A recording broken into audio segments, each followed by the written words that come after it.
Orissa, Mr. Anbargan, Secretary Tourism, Government of Chhattisgarh, Dr. Josna Suri, past President FICCI and Chairperson FICCI Tourism Committee and Chairperson and Managing Director Lalit Suri Hospitality Group, Mr. Deepak Deva, Co-Chairman FICCI Tourism Committee and Managing Director Sita, TCI and Distant Frontiers, members of the media, colleagues from industry, ladies and gentlemen, namaskar and good morning. A very warm welcome to the first edition of the Tourism E-Conclave. Shri Prahlad Singh Patel ji, we are honored and privileged for your kind presence on this occasion. We look forward to the revival of the tourism sector under your strong leadership. We are also grateful to have Vishal ji and Anbagalan ji here today. The states of Orissa and Chhattisgarh have become one of the most sought after destinations of tourists. Tourism has always been a strong driver for economic growth of the country. Last year, it contributed $194 billion to the Indian economy and created about 40 million jobs. The crisis has badly impacted all sections of the economy, but tourism has been and most affected by the pandemic. To boost the local economy, many states across the country have started opening up to tourism, which is a very encouraging sign. We look forward to the next 2 days where we'll hear from policymakers and industry leaders that will help tourism business to move forward in the changing environment.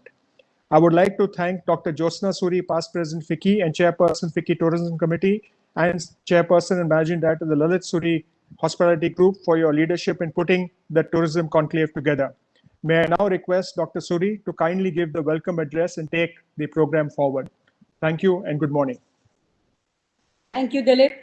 Namaskar and a very, very warm welcome to all of you who have logged in onto the webinar. I believe there are about 2,000 participants, and we are also showcasing this on the FICCI virtual auditorium, as we call it, and it will also be live on YouTube. मंत्री जी, आपका बहुत बहुत स्वागत और बहुत बहुत धन्यवाद कि आप आए हैं.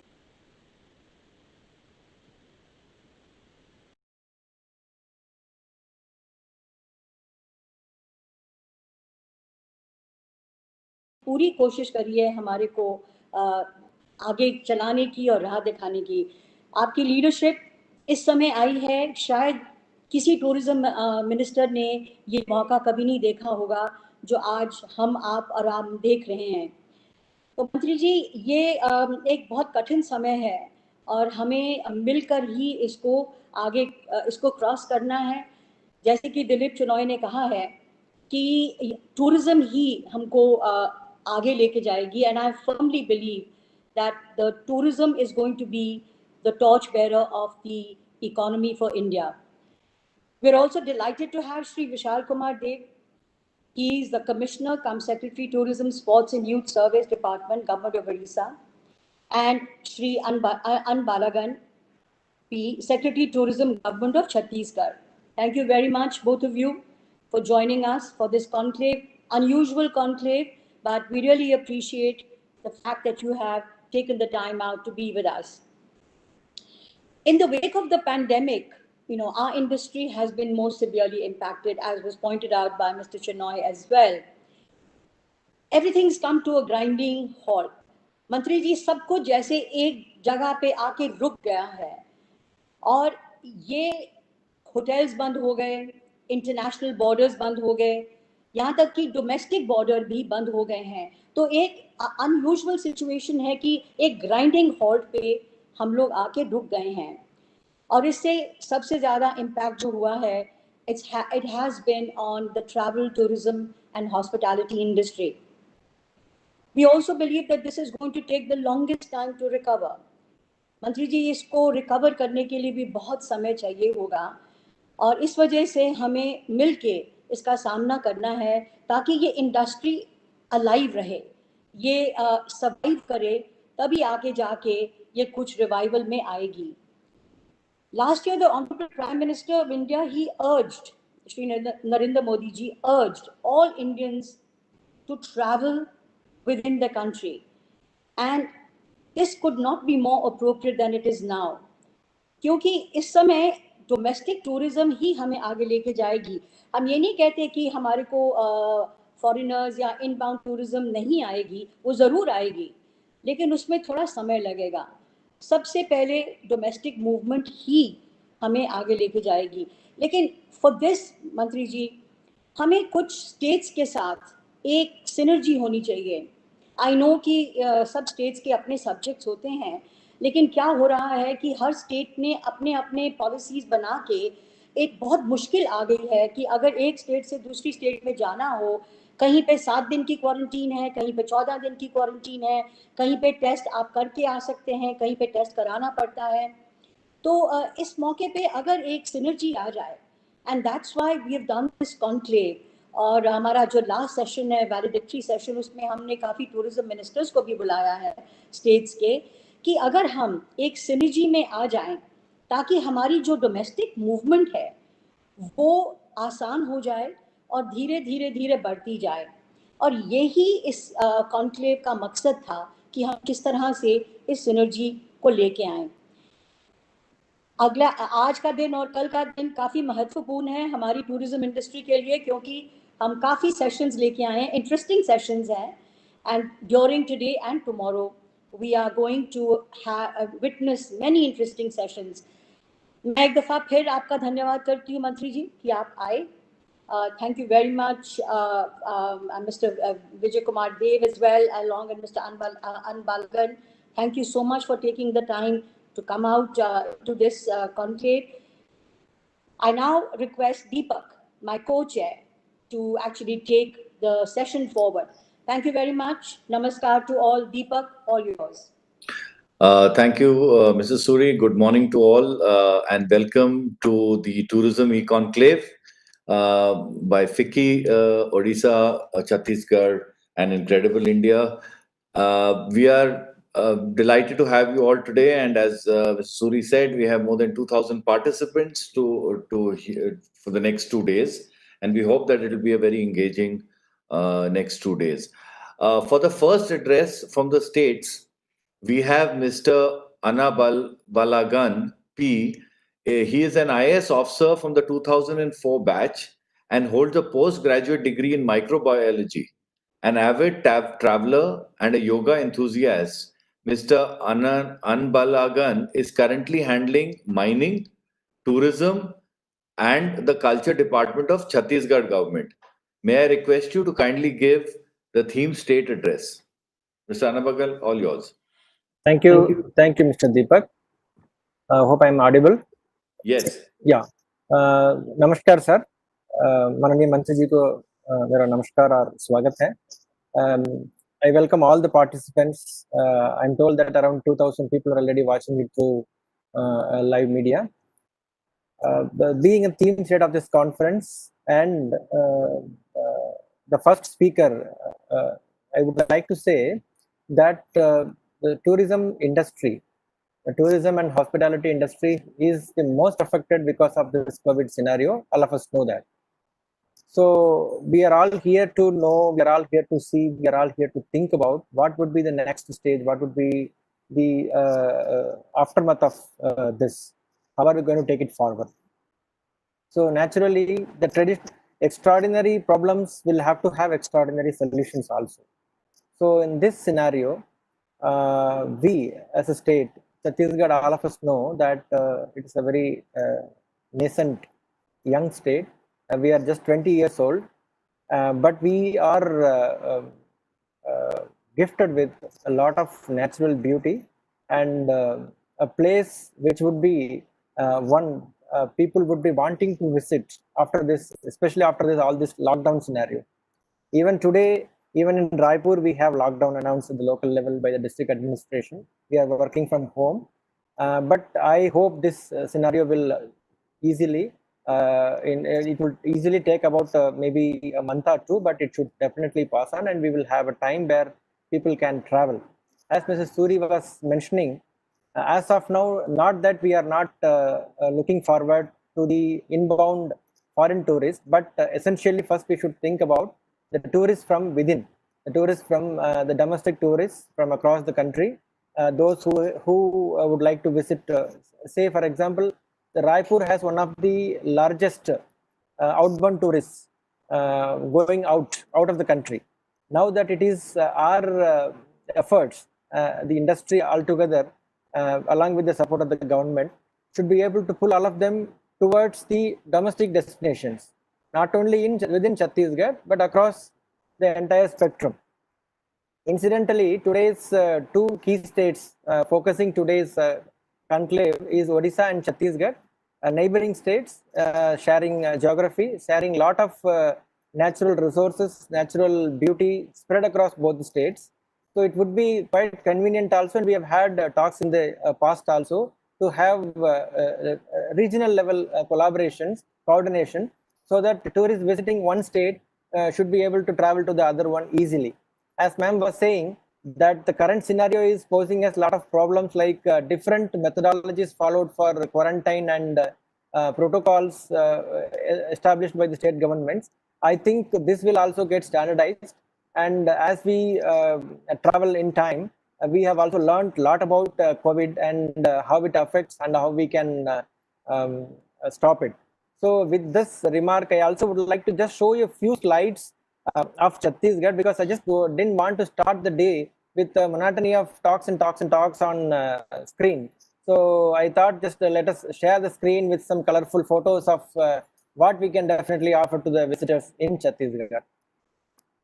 So as we all know, Chhattisgarh, the tagline itself is says it is full of surprises. Yes, it is still in that same realm only, where a lot of yet to know, yet to visit, yet to see the state. So tourism, hospitality industry, hospitality as a whole has got a lot of opportunities here. So we are being a state which is larger in terms of area and having about almost 40 to 45% of the area forests and a very rich tribal culture here. So our focus line is ethnic and ecotourism. So our projects, our infrastructure, our preparations to welcome the tourists are also going on the same line only. Next, please. Reaching to Chhattisgarh as against the normal idea. People think that probably many of them doesn't even know which is the capital of Raipur. Whenever I interact with people, they usually easily confuse with Chhattisgarh and Jharkhand. They ask, you live in Ranchi? Then I had to say, no, I live in Raipur, which is about 250 kilometers east of Nagpur. You have to have a milestone to tell your city. So that has been the scenario till now, but surprisingly, for everyone's surprise, but not to us, is that we have a very good connectivity within the domestic network of traveling pattern.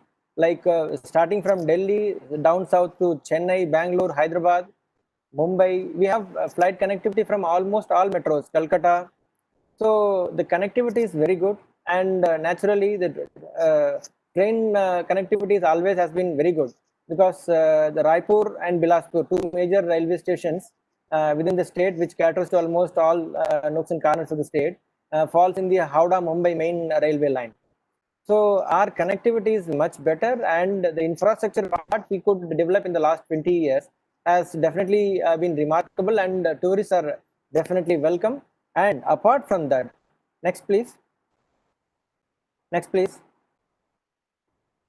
Yeah, when we talk about that, apart from the tourism industry per se that requires good infrastructure, we also start, this is the right time we start thinking about the sustainability of it actually.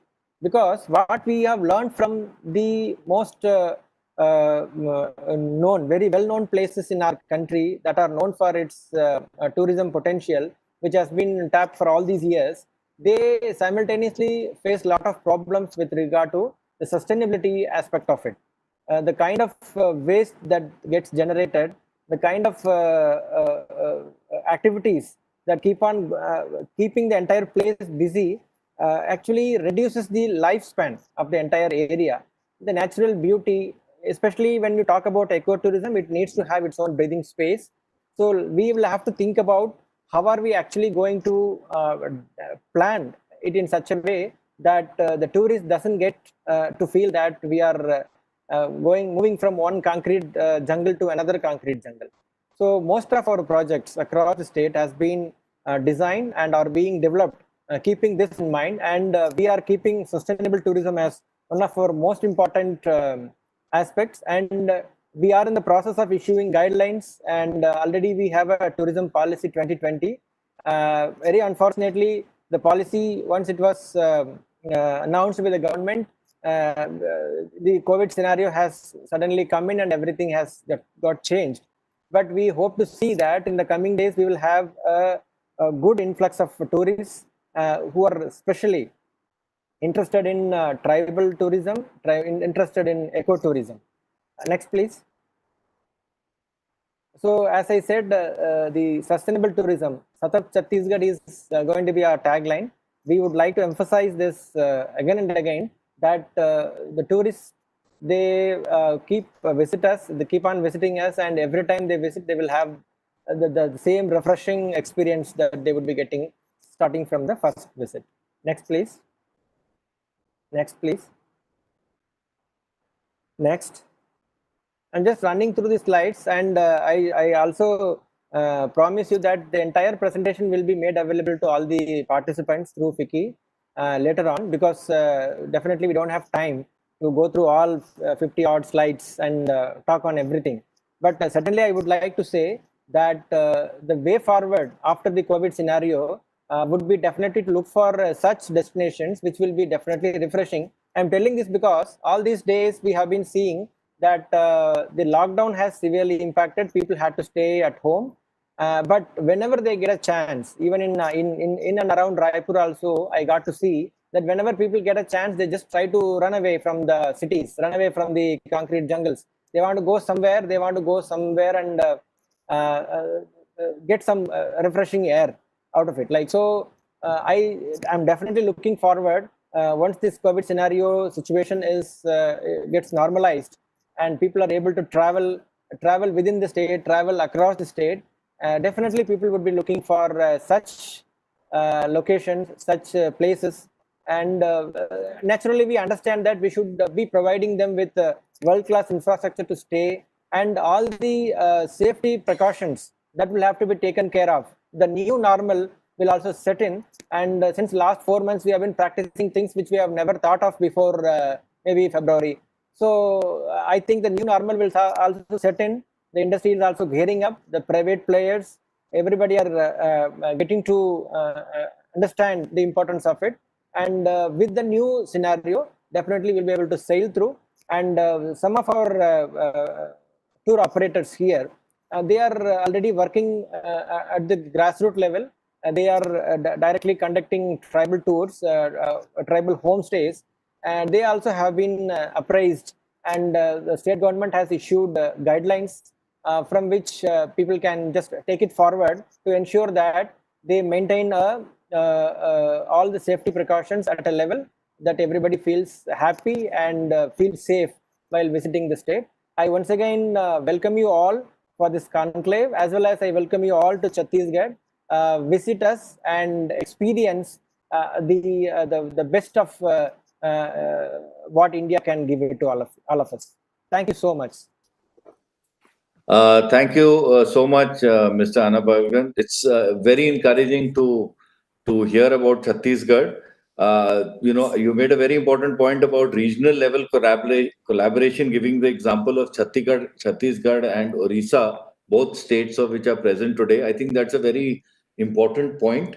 I was also very happy to see your opening slide talking about sustainability. So congratulations to Chhattisgarh. This is one of the most important topics today, and you are leading on that. So thank you very much for that. As your tagline says, truly full of surprises. I think people should be encouraged in this time to go and visit such a beautiful state. So thank you very much. Thank you for your presentation. I would now move to our next speaker, who's an alumnus of IIM and IIT. May I request Shri Vishal Kumar Dev, IS Commissioner cum Secretary, Tourism Department and Sports and Youth Affairs, Government of Odisha, to give the special address. Mr. Kumar Dev, all yours. Thanks, Deepak. Honorable Tourism and Culture Minister, Government of India, Shri Prahlad Singh Patel ji, Dr. Suri, my colleague Anbalagan, Shri Chinoy and Mr. Majumdar, and all the participants who have joined this session. A very warm welcome to all of you. This COVID-19 pandemic, all of us know, has pushed us into a zero tourism scenario and it has got all of us back to the drawing board, brainstorming and thinking and planning about what do we do next. I think one thing which all of us are now clear is that domestic tourism is, of course, going to be the priority for us, at least for the next couple of years. And what this pandemic, I think, has also done is, of course, apart from the problems that it has created, it has given us an opportunity to think about new products, new tourism products, about new ways of promoting tourism in our respective states and in the country. I was reading a Condé Nast Traveler survey report some time back, which mentioned that one of the first things that people want to do once this pandemic is over, about 81% people said that they would like to travel. And I think that's a huge opportunity for all of us to gear up and welcome tourists to our states as and when we're ready, right after this pandemic gets over. But I think most important aspect moving forward would be assuring all tourists, whether international or domestic, that our destinations, our tourism destinations are safe for visitors. And this is an aspect which will require all stakeholders, whether it's the hotels associations, restaurant associations, all hospitality associations, chambers of commerce and industry, and the government, to converge their efforts and work together. I think this is this is a message which will have to be sent out loud and clear to the outside world. The theme state is Chhattisgarh today, and we are joint partners in the organization. Just for information, the region of Odisha, Jharkhand, and Chhattisgarh has been doing relatively well as far as COVID-19 management is concerned. In fact, if we talk about Odisha, our prevalence rate of COVID is half that of the country's. Our prevalence rate is about 493 against the national average of 954. So about half the prevalence rate of the country, and the case fatality ratio of Odisha is about 0.52% compared to 2.37% of the country. So about 1/5 of the country's effort. So far we've done relatively well, and we're looking forward to now moving forward from this stage. I think what this pandemic has also done is created an unprecedented opportunity for all of us to work together. And I would also, call it a sine qua non. There is a need for the Ministry of Tourism, Government of India, and for all these states to collaborate and work together. This is a point which I had raised in one of the previous conferences also. Within Odisha, we have, come out with a few things which we plan to introduce. So we've always had a large number of sanctuaries, wildlife sanctuaries. Ecotourism has been one of our strongest points. But I think during the last 3 months, we've had the time to look forward to work out new ways of promoting all the destinations that we have, of planning and developing for infrastructure development. And as far as the new products are concerned, we are working, we finalized some road itineraries from major cities in neighboring states as well as within the state, from Visakhapatnam, Raipur, Raigad, Bilaspur, Bokaro, Ranchi, Jamshedpur, etc.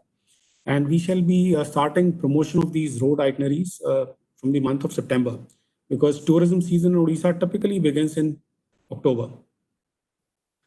I think since the Honorable Minister is also here, I would request him that, sir, we need to work on introduction of long duration interstate circuits, wherein we look at 2 or 3 states together and finalize itineraries. So we had signed an MOU with Gujarat in the month of January this year for promoting tourism mutually. And we are proposing to do this with all our 4 neighboring states, Andhra Pradesh, Chhattisgarh, Jharkhand, and West Bengal. And I think this would be a win-win situation for all of us. The other thing that we want to promote is Odia cuisine. It's been an aspect which has been hitherto hidden. And we remember our efforts at promoting Odia cuisine in some of the places, including Bombay, have been very successful. So we want to leverage that and build upon it. We plan to organize Odia food festivals across metros, across tier 2 and tier 3 cities. And I think it's got a boost because the winner of the Master Chef Season 6 is a gentleman called Avinash Naik, who comes from the state.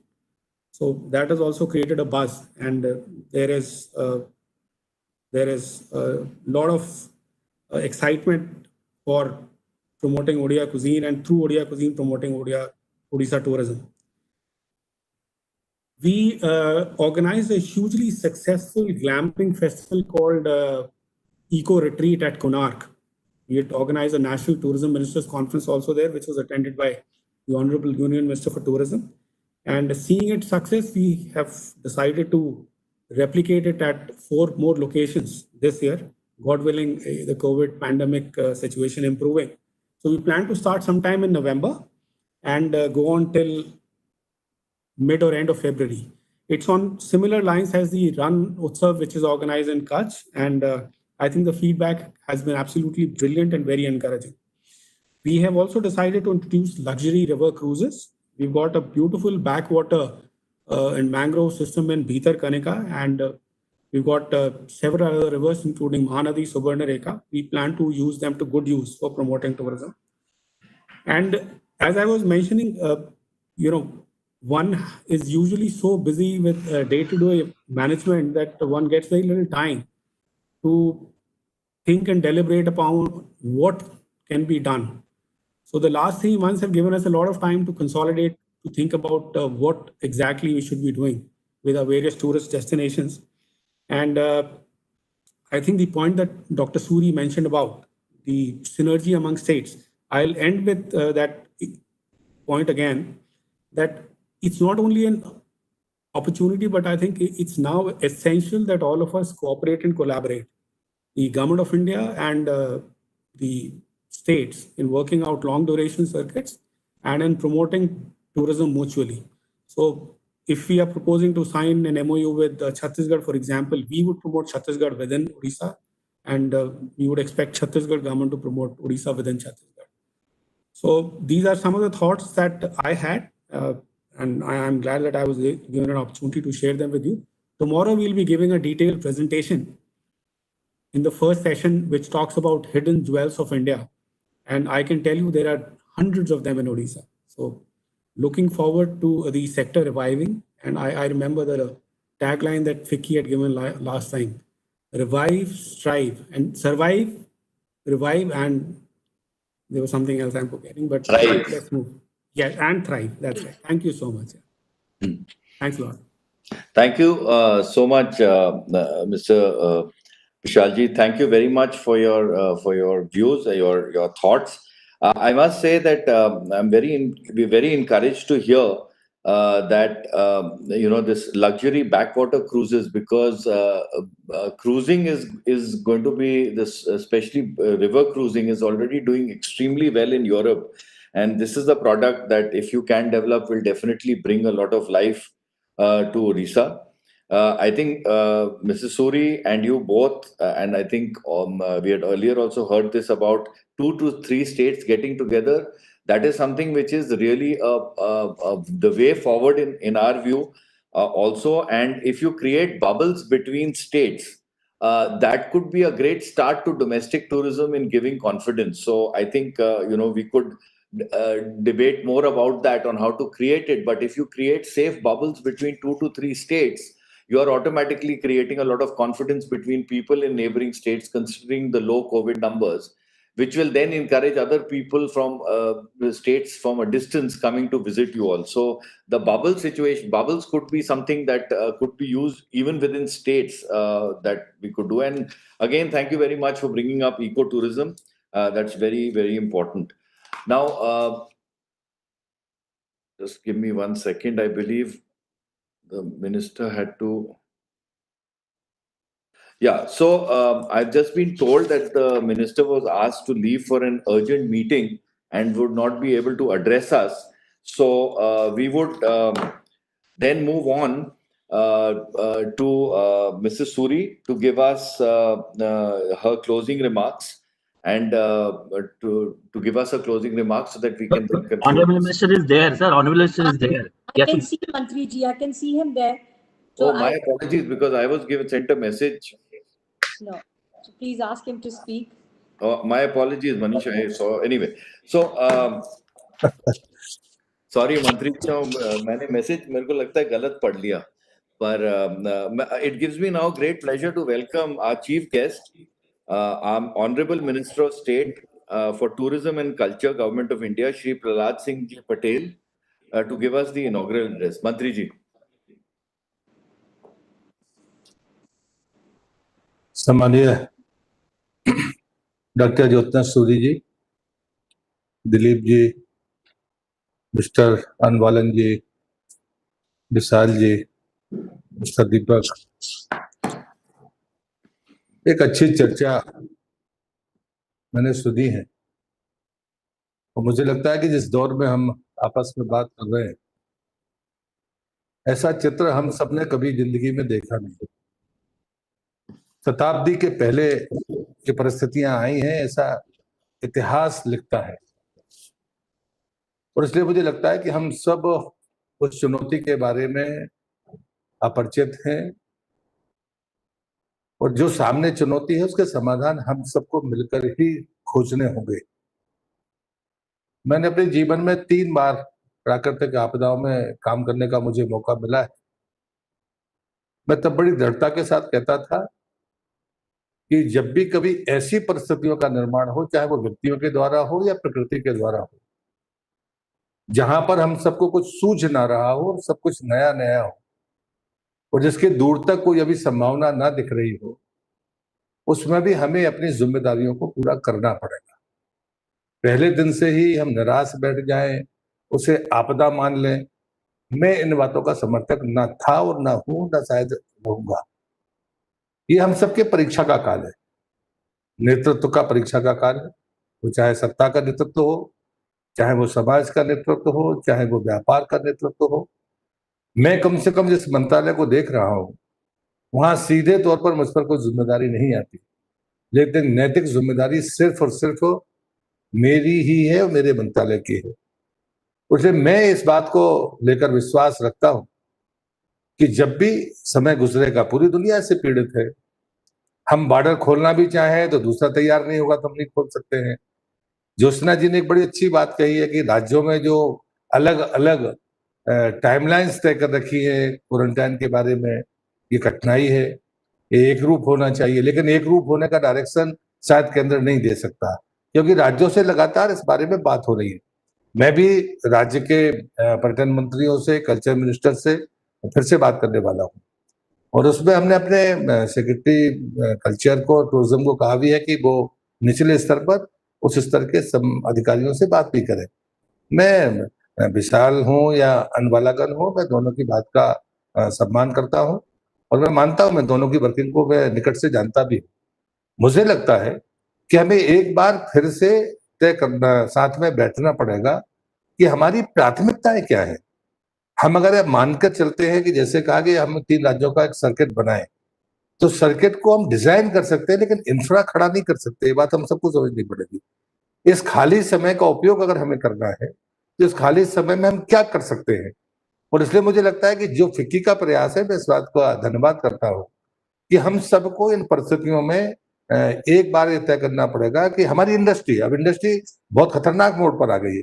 यदि सरकार ने फैसले किए लेकिन bank अगर सही role अदा नहीं करेंगे तो चुनौतियां बढ़ेंगी। मैं नहीं कह सकता कि इंडस्ट्री जब खड़ी होती है तो वो अपने बूते खड़ी होती है। सरकार हो, बैंक हो, वो मदद करते हैं, स्टेक होल्डर्स मदद करते हैं। लेकिन ये सच है कि एक बहुत बड़ा नुकसान हुआ है जिस दूर तक कभी दिखता भी नहीं है। लेकिन हमने जब डोमेस्टिक टूरिज्म की बात कही तो हमने ये बात बड़ी जिम्मेदारी के साथ में कही। जब मैंने मॉन्यूमेंट्स खोले थे, अगर आपको ध्यान हो, तो हमने 821 मॉन्यूमेंट्स खोले थे, उसमें प्रायः लाइव मॉन्यूमेंट्स वो थे, मंदिर थे, मस्जिद थी, चर्च थे। हमारी कोशिश ये थी कि एक बार भरोसा जगना चाहिए और उनकी एक्टिविटीज से लगना चाहिए कि कई बार श्रद्धा तमाम अनुशासन को तोड़ देती है। कई बार ऐसे अनुभव आते हैं।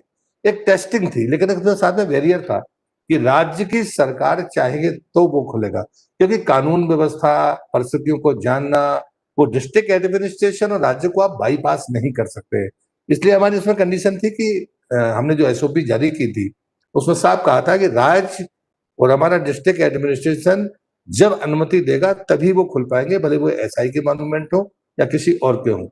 दूसरी बात हमने कही थी कि जो फुटफॉल रहा है उसके 1/4 से ज्यादा की कोशिश नहीं करनी चाहिए। तीसरी बात हमने कहा लेकिन हमको होटल्स को खोलना चाहिए। हमने वो बात गृह मंत्री जी से कही और वो मानी गई। अब होटल खुलने के सरकार के बैरियर खत्म हो गए, लेकिन ये छूट हमें होटल के मालिक को देनी होगी कि जब वो आश्वस्त हो जाए तब वो अपने बिजनेस को स्टार्ट करे, क्योंकि सुरक्षा उसकी भी है। इंस्टीट्यूशन में अगर एक बार धब्बा लग गया तो फिर वो इमेज को फिर से रिकवर करना कठिन होगा। तो हमने कभी ये दबाव नहीं डाला। हमने कहा कि राज्य सरकार से भी ये बात कही थी। एक मॉडल जरूर बीच में आया था, वो ज्योत्सना जी को पता है, लेकिन वो एक हल्के से बयान और शब्दों की उसके कारण नुकसान हो गया।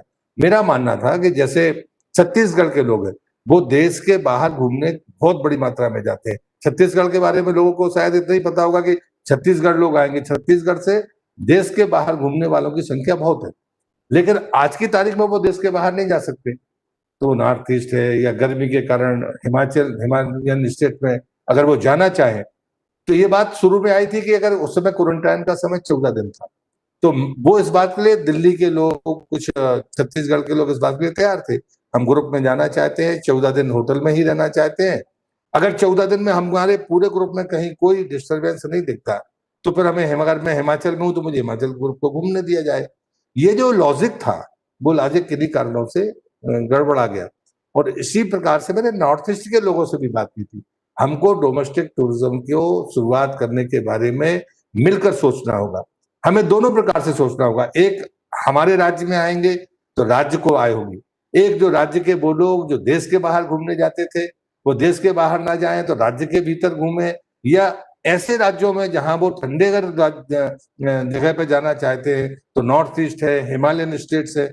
हमारे राज्यों में भी ऑफिशियल लेवल पर भी हमको ये कोऑर्डिनेशन के बारे में सोचना चाहिए। शायद मुझे लगता है कि जब हम सर्किट के बारे में सोचते हैं, छत्तीसगढ़ से मध्य प्रदेश के टाइगर रिजर्व लगे हुए हैं, वहां पर उड़ीसा उनके लिए ज्यादा सहज सरल है जाने आने के लिए। तो मैंने कल ही पत्र लिखा है वन पर्यावरण मंत्री को कि हम जो बरसात में अपने टाइगर रिजर्व या रिजर्व फॉरेस्ट जितने भी उनको बंद करते हैं, जहां पर रोड इंफ्रास्ट्रक्चर है, क्या हम उनको जारी रख सकते हैं? ठीक है, हमको बहुत जानवर देखने के लिए नहीं मिलेंगे, लेकिन सुंदर जंगल तो देखने के लिए मिलेगा। वहां पर हम डिस्टेंस मेंटेन कर सकते हैं। हमने राशनिंग पहले कर रखी है। हम वहां पर अपने 4 व्हील गाड़ियों को कम पहुंचाते हैं। ऐसे अनेक मॉडल हो सकते हैं जिन पर राज्यों को बाकायदा तैयारी करनी चाहिए। कुछ आर्थिक कष्ट हैं जिनके बारे में ज्योत्सना जी से भी मेरी बात हुई है। मैं बिल्कुल खुला आपसे कहूंगा, आप वित्त मंत्रालय को भी दीजिए और पर्यटन मंत्रालय को भी दीजिए। हमारी तरफ से हमने कुछ रिकमेंडेशंस भेजी हैं। अभी जीओएम भी इस पर काम कर रहा है लगातार।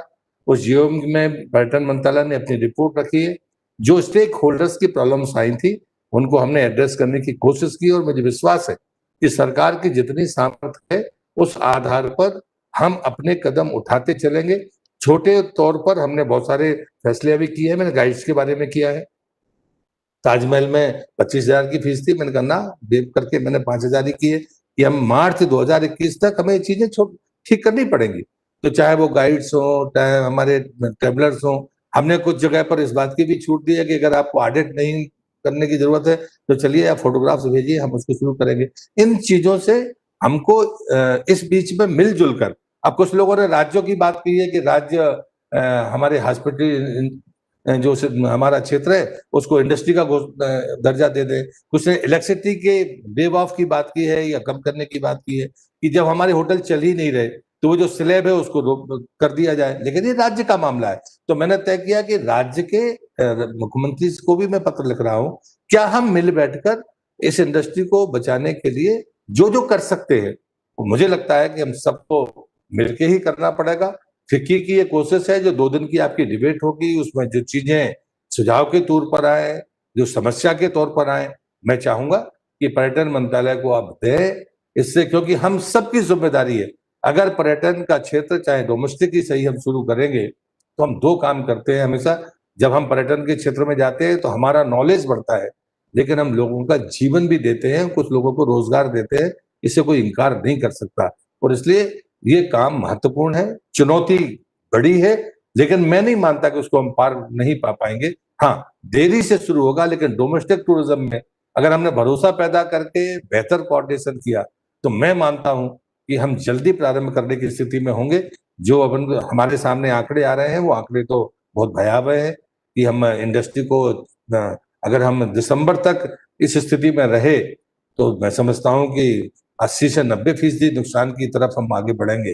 तो ये चुनौती दिख रही है, मैं इससे असहमत नहीं हूं, लेकिन इस टारगेट को, इस वर्ष से वर्ष पोजीशन को सामने रखकर भी हम अपना प्लान बनाएं। और मैं इंडस्ट्री को धन्यवाद देता हूं कि सबके बावजूद भी आपने जो सकारात्मक रवैया अपनाया है, मैं मंत्रालय की तरफ से, सरकार की तरफ से आपका अभिनंदन करता हूं। फिक्की को भी धन्यवाद देता हूं। और जो हमारे दोनों मित्र उड़ीसा और छत्तीसगढ़ से जुड़े हैं, मैं जानता हूं कि ये छोटे स्टेट हमारे लिए पोटेंशियल है। उड़ीसा को मैंने पिछली बार भी विशाल से कहा था कि वो जो काटेज की आपने जो शुरुआत की है उसके इंफ्रा के बारे में तैयारी करिए। जो स्कीम्स आएंगी उसमें आपने एक बेहतर प्रयोग किया है, जिसमें राज्य ने अपने इन्वेस्टमेंट करके, जो मॉडल में अगर कोई चेंज भी होता है तो उस मॉडल को कोई चेंज होता है तो हमें बताएं, ताकि हम कॉटेज विलेज या कॉटेज को लगाकर हम सुरक्षा की गारंटी भी दे पाएंगे और शायद हम बहुत बड़े खर्चे से बच भी जाएंगे। और इसलिए मैं समझता हूँ चाहे वो होटल मालिक हो, चाहे स्टेट गवर्नमेंट हो, हम सब मिलकर काम करेंगे। मैं इस प्रयास के लिए फिर से आप सबका धन्यवाद करते हुए अपनी बात को समाप्त करता हूं और ये जरूर कहूंगा कि 2 दिन के इस पूरे चर्चा में जो जीत आए वो हमें मिले, हम निश्चित रूप से उसको सकारात्मक तरीके से स्वीकार करेंगे। बहुत बहुत धन्यवाद आप सबका। थैंक यू वेरी मच मंत्री जी, धन्यवाद आपका। आप आए, आपने अपनी बात हमें बताई। 2000 कुछ लोग प्रोफेशनल ये सुन रहे हैं, वो होप में हैं सब।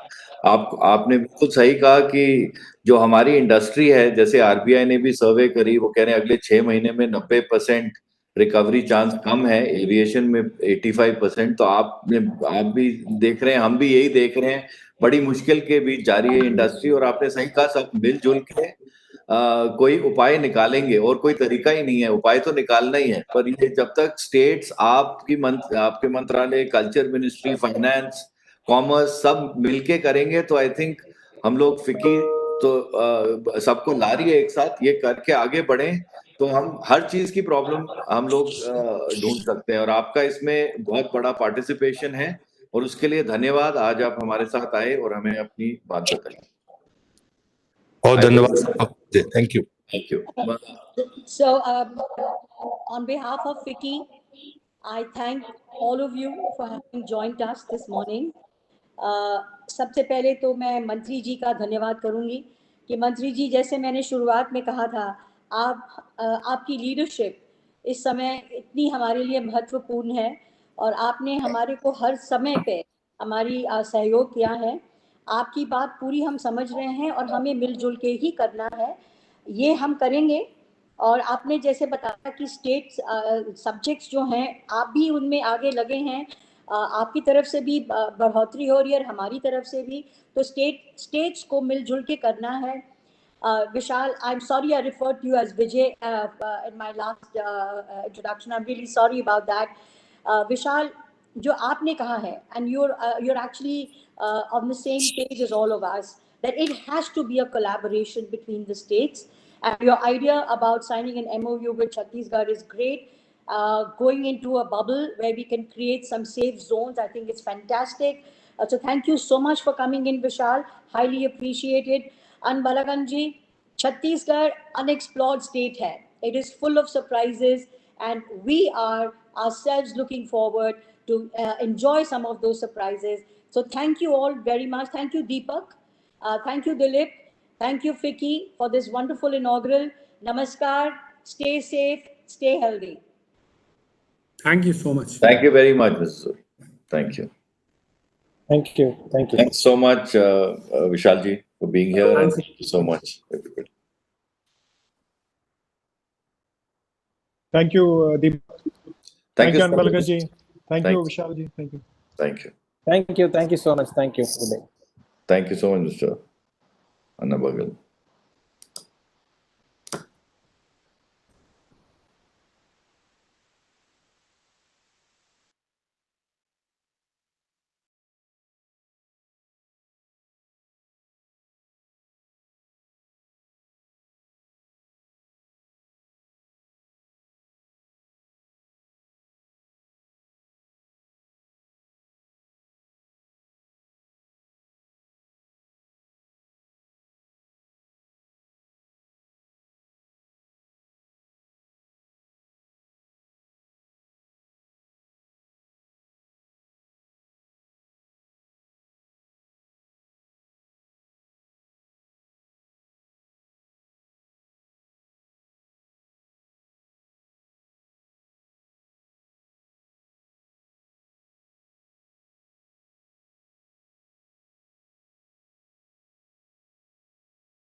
heart of our country lies the state of Chhattisgarh.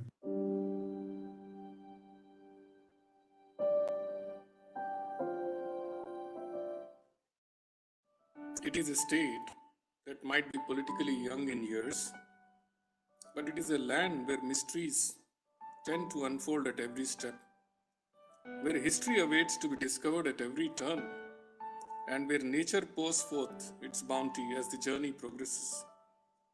From a slice of tribal heritage and fascinating handicrafts to archaeological treasure mines and sites, the journey into this land is an eye-opener for the seeker of wisdom and knowledge. There are few states in the country which have been blessed by nature as Chhattisgarh, a shade greener than the. A large part of the state is under forest cover. From taking a boat ride at the base of a stunning waterfall to driving through the enchanted woods of wildlife sanctuaries, Chhattisgarh is a land awaiting to be explored. We have tried to cover what the state had to offer, its history, culture, and nature. Chhattisgarh, simply speaking, is a land which is full of surprises.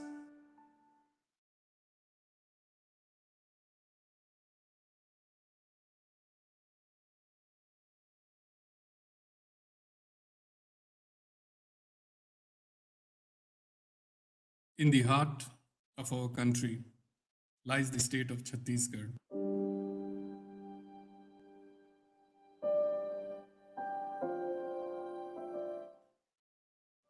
It is a state that might be politically young in years, but it is a land where mysteries tend to unfold at every step, where history awaits to be discovered at every turn, and where nature pours forth its bounty as the journey progresses.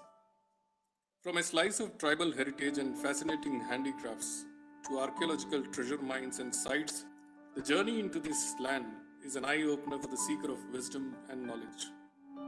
There are few states in the country which have been blessed by nature as Chhattisgarh, a shade greener than most part of the country.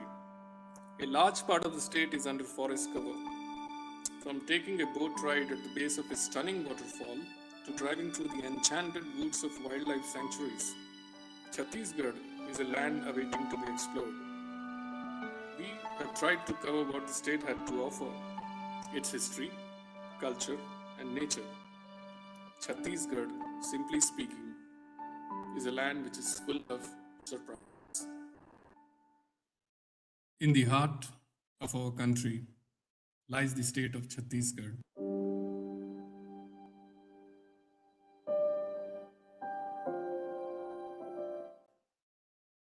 It is a state that might be politically young in years, but it is a land where mysteries tend to unfold at every step, where history awaits to be discovered at every turn, and where nature pours forth its bounty as the journey progresses. From a slice of tribal heritage and fascinating handicrafts to archaeological treasure mines and sites, the journey into this land is an eye-opener for the seeker of wisdom and knowledge. There are few states in the country which have been blessed by nature as Chhattisgarh, a shade greener than most part of the country. A large part of the state is under forest cover.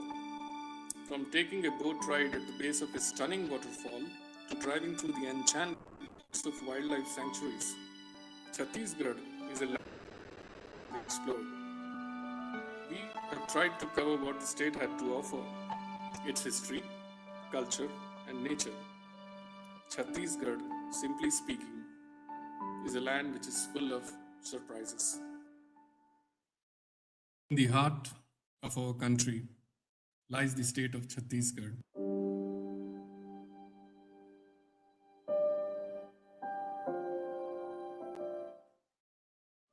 It is a state that might be politically young in years, but it is a land where mysteries tend to unfold at every step, where history awaits to be discovered at every turn, and where nature pours forth its bounty as the journey progresses. From a slice of tribal heritage and fascinating handicrafts to archaeological treasure mines and sites, the journey into this land is an eye-opener for the seeker of wisdom and knowledge. There are few states in the country which have been blessed by nature as Chhattisgarh, a shade greener than most part of the country. A large part of the state is under forest cover. From taking a boat ride at the base of a stunning waterfall to driving through the enchanted woods of wildlife sanctuaries, Chhattisgarh is a land awaiting to be explored. We have tried to cover what the state had to offer, its history, culture, and nature. Chhattisgarh, simply speaking, is a land which is full of surprises. In the heart of our country lies the state of Chhattisgarh.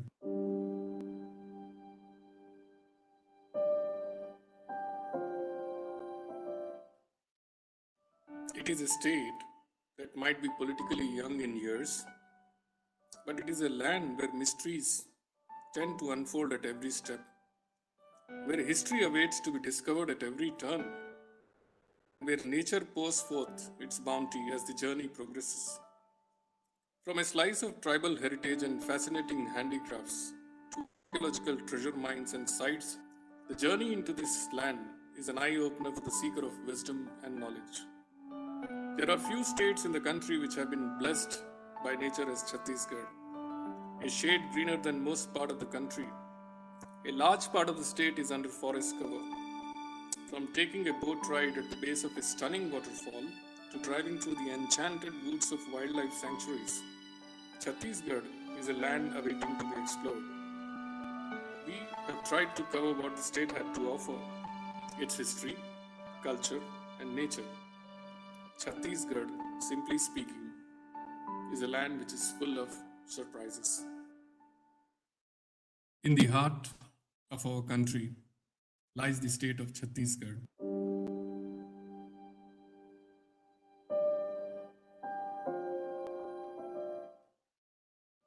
It is a state that might be politically young in years, but it is a land where mysteries tend to unfold at every step, where history awaits to be discovered at every turn, and where nature pours forth its bounty as the journey progresses.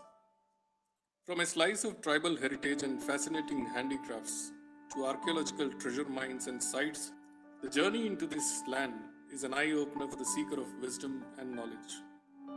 There are few states in the country which have been blessed by nature as Chhattisgarh, a shade greener than most part of the country. A large part of the state is under forest cover. From taking a boat ride at the base of a stunning waterfall to driving through the enchanted woods of wildlife sanctuaries, Chhattisgarh is a land awaiting to be explored. We have tried to cover what the state had to offer, its history, culture, and nature. Chhattisgarh, simply speaking, is a land which is full of surprises. In the heart of our country lies the state of Chhattisgarh.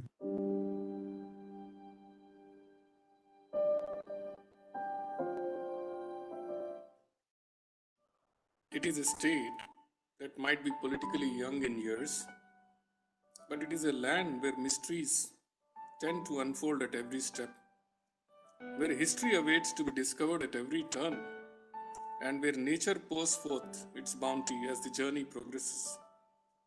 From a slice of tribal heritage and fascinating crafts to archaeological treasure mines and sites, the journey into this land is an eye-opener for the seeker of wisdom and knowledge.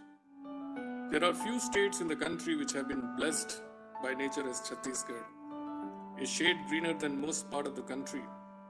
A large part of the state is under forest cover. From taking a boat ride at the base of a stunning waterfall to driving through the enchanted woods of wildlife sanctuaries, Chhattisgarh is a land awaiting to be explored.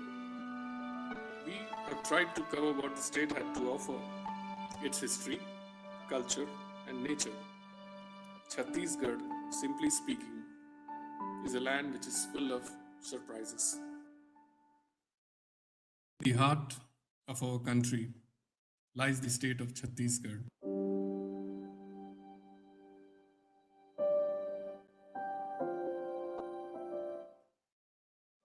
It is a state that might be politically young in years, but it is a land where mysteries tend to unfold at every step, where history awaits to be discovered at every turn, and where nature pours forth its bounty as the journey progresses. From a slice of tribal heritage and fascinating handicrafts to archaeological treasure mines and sites, the journey into this land is an eye-opener for the seeker of wisdom and knowledge. There are few states in the country which have been blessed by nature as Chhattisgarh, a shade greener than most part of the country. A large part of the state is under forest cover. From taking a boat ride at the base of a stunning waterfall to driving through the enchanted woods of wildlife sanctuaries, Chhattisgarh is a land awaiting to be explored. I've tried what the state had to offer, its history, culture, and nature. Chhattisgarh, simply speaking, is a land which is full of surprises. In the heart of our country lies the state of Chhattisgarh.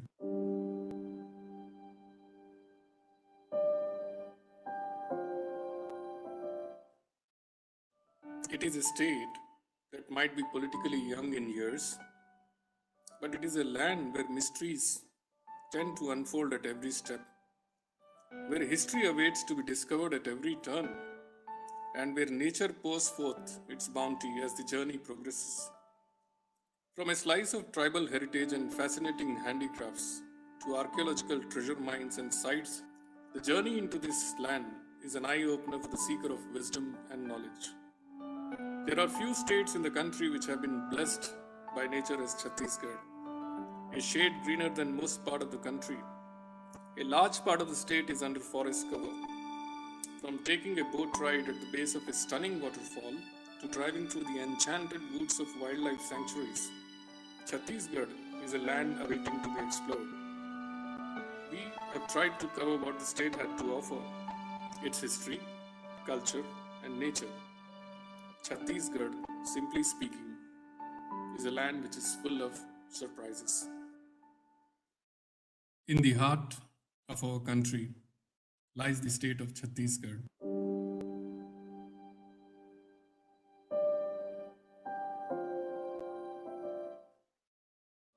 It is a state that might be politically young in years, but it is a land where mysteries tend to unfold at every, where history awaits to be discovered at every turn, and where nature pours forth its bounty as the journey progresses. From a slice of heritage and fascinating handicrafts to archaeological treasure mines and sites, the journey into this land is an eye-opener for the seeker of wisdom and knowledge. There are few states in the country which have been blessed by nature as Chhattisgarh, a shade greener than most part of the country. A large part of the state is under forest cover. From taking a boat ride at the base of a stunning waterfall to driving through the enchanted woods of wildlife sanctuaries, Chhattisgarh is a land awaiting to be explored. We have tried to cover what the state had to offer, its history, culture, and nature. Chhattisgarh, simply speaking, is a land which is full of surprises. In the heart of our country lies the state of Chhattisgarh.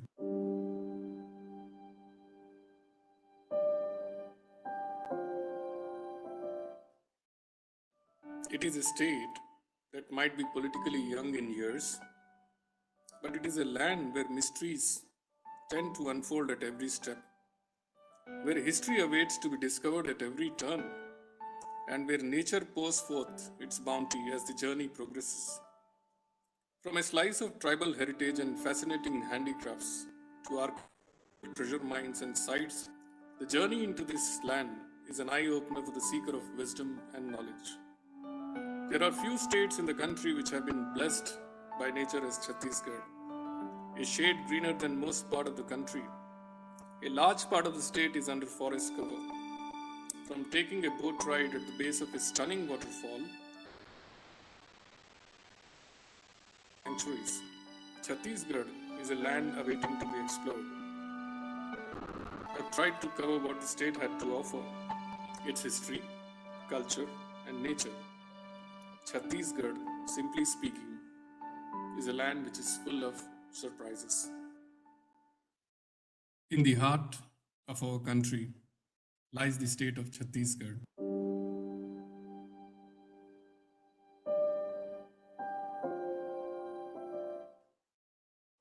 It is a state that might be politically young in years, but it is a land where mysteries tend to unfold at every step, where history awaits to be discovered at every turn, and where nature pours forth its bounty as the journey progresses.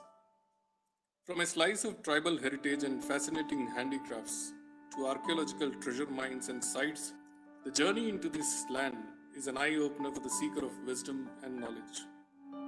There are few states in the country which have been blessed by nature as Chhattisgarh, a shade greener than most part of the country. A large part of the state is under forest cover. From taking a boat ride at the base of a stunning waterfall to driving through the enchanted woods of wildlife sanctuaries, Chhattisgarh is a land awaiting to be explored. We have tried to cover what this its history, culture, and nature. Chhattisgarh, simply speaking, is a land which is full of surprises. In the heart of our country lies the state of Chhattisgarh.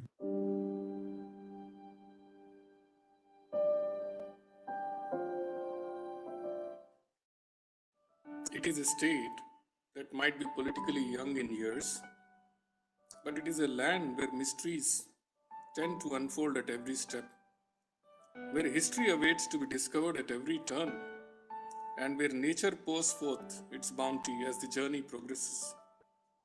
From a slice of tribal heritage and fascinating handicrafts to archaeological treasure mines and sites, the journey into this land is an eye-opener for the seeker of wisdom and knowledge. There are few states in the country which have been blessed by nature as Chhattisgarh, a shade greener than most part of the country. A large part of the state is under forest cover. From taking a boat ride at the base of a stunning waterfall to driving through the enchanted woods of wildlife sanctuaries, Chhattisgarh is a land awaiting to be explored. We have tried to cover what the state had to offer, its history, culture, and nature. Chhattisgarh, simply speaking, is a land which is full of surprises. In the heart of our country lies the state of Chhattisgarh.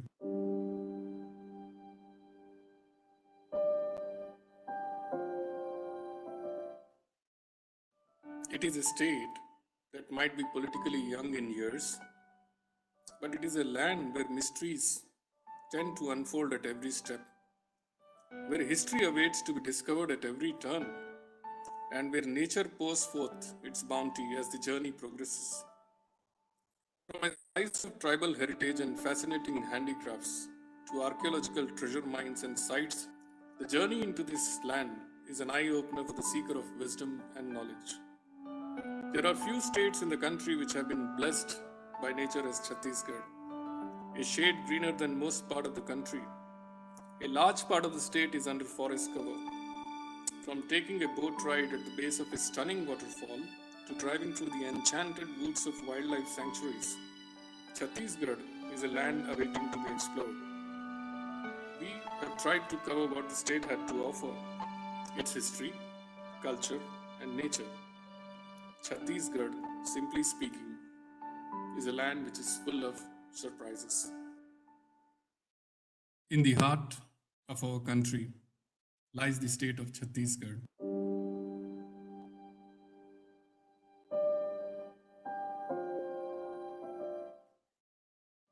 It is a state that might be politically young in years, but it is a land where mysteries tend to unfold at every step, where history awaits to be discovered at every turn, and where nature pours forth its bounty as the journey progresses.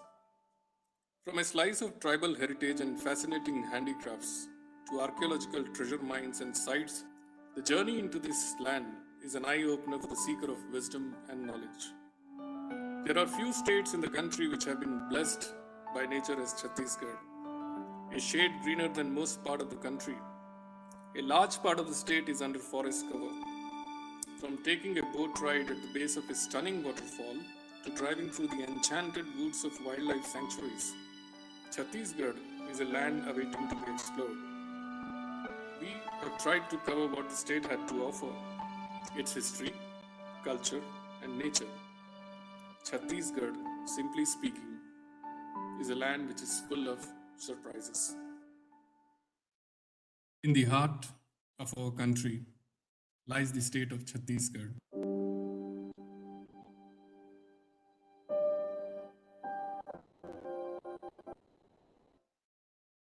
It is a state that might be politically young in years, but it is a land where mysteries tend to unfold at every step, where history awaits to be discovered at every turn, and where nature pours forth its bounty as the journey progresses. From a slice of tribal heritage and fascinating handicrafts to archaeological treasure mines and sites, the journey into this land is an eye opener for the seeker of wisdom and knowledge. There are few states in the country which have been blessed by nature as Chhattisgarh, a shade greener than most part of the country. A large part of the state is under forest cover. From taking a boat ride at the base of a stunning waterfall to driving through the enchanted woods of wildlife sanctuaries, Chhattisgarh is a land awaiting to be explored.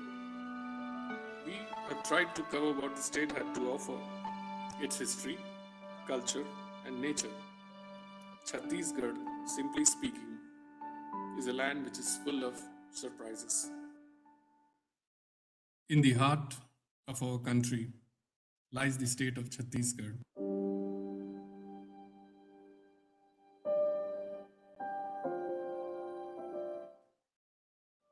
It is a state that might be politically young in years, but it is a land where mysteries tend to unfold at every step, where history awaits to be discovered at every turn, and where nature pours forth its bounty as the journey progresses.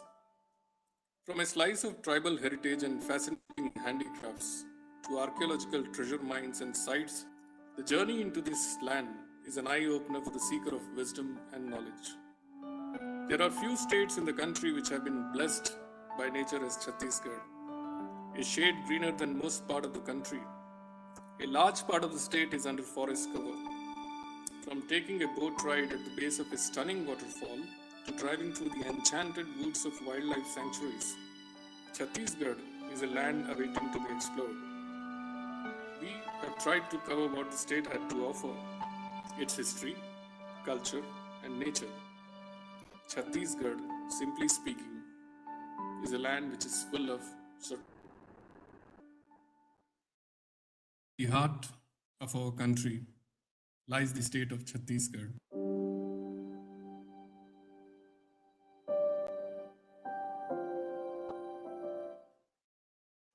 It is a state that might be politically young in years, but it is a land where mysteries tend to unfold at every step, where history awaits to be discovered at every turn, and where nature pours forth its bounty as the journey progresses. From a slice of tribal heritage and fascinating handicrafts to archaeological treasure mines and sites, the journey into this land is an eye opener for the seeker of wisdom and knowledge. There are few states in the country which have been blessed by nature as Chhattisgarh, a shade greener than most part of the country. A large part of the state is under forest cover. From taking a boat ride at the base of a stunning waterfall to driving through the enchanted woods of wildlife sanctuaries, Chhattisgarh is a land awaiting to be explored. We have tried to cover what the state had to offer, its history, culture, and nature. Chhattisgarh, simply speaking, is a land which is full of surprises. In the heart of our country lies the state of Chhattisgarh.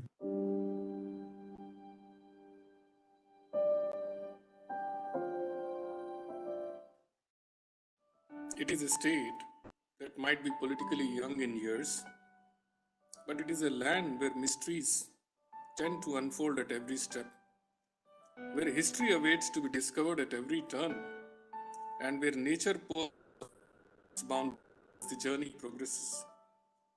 From a slice of tribal heritage and fascinating handicrafts to archaeological treasure mines and sites, the journey into this land is an eye-opener for the seeker of wisdom and knowledge.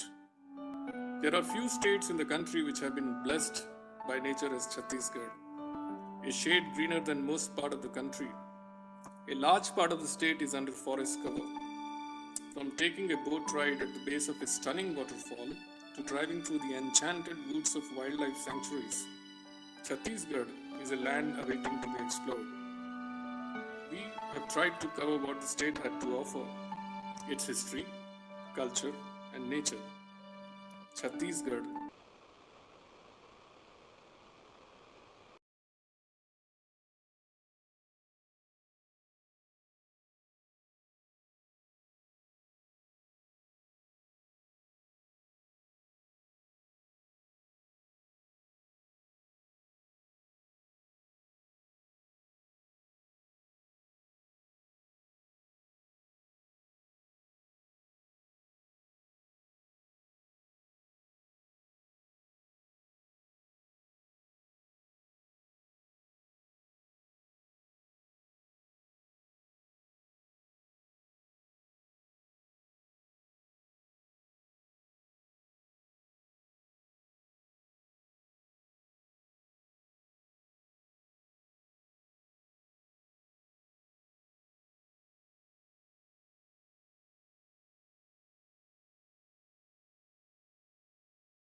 to leave most of the expert insights to the panelists. I thought from the perspective of Condé Nast Traveler in India that I'll share with you just some key insights that came out of a survey that Condé Nast Traveler did in May of 2020.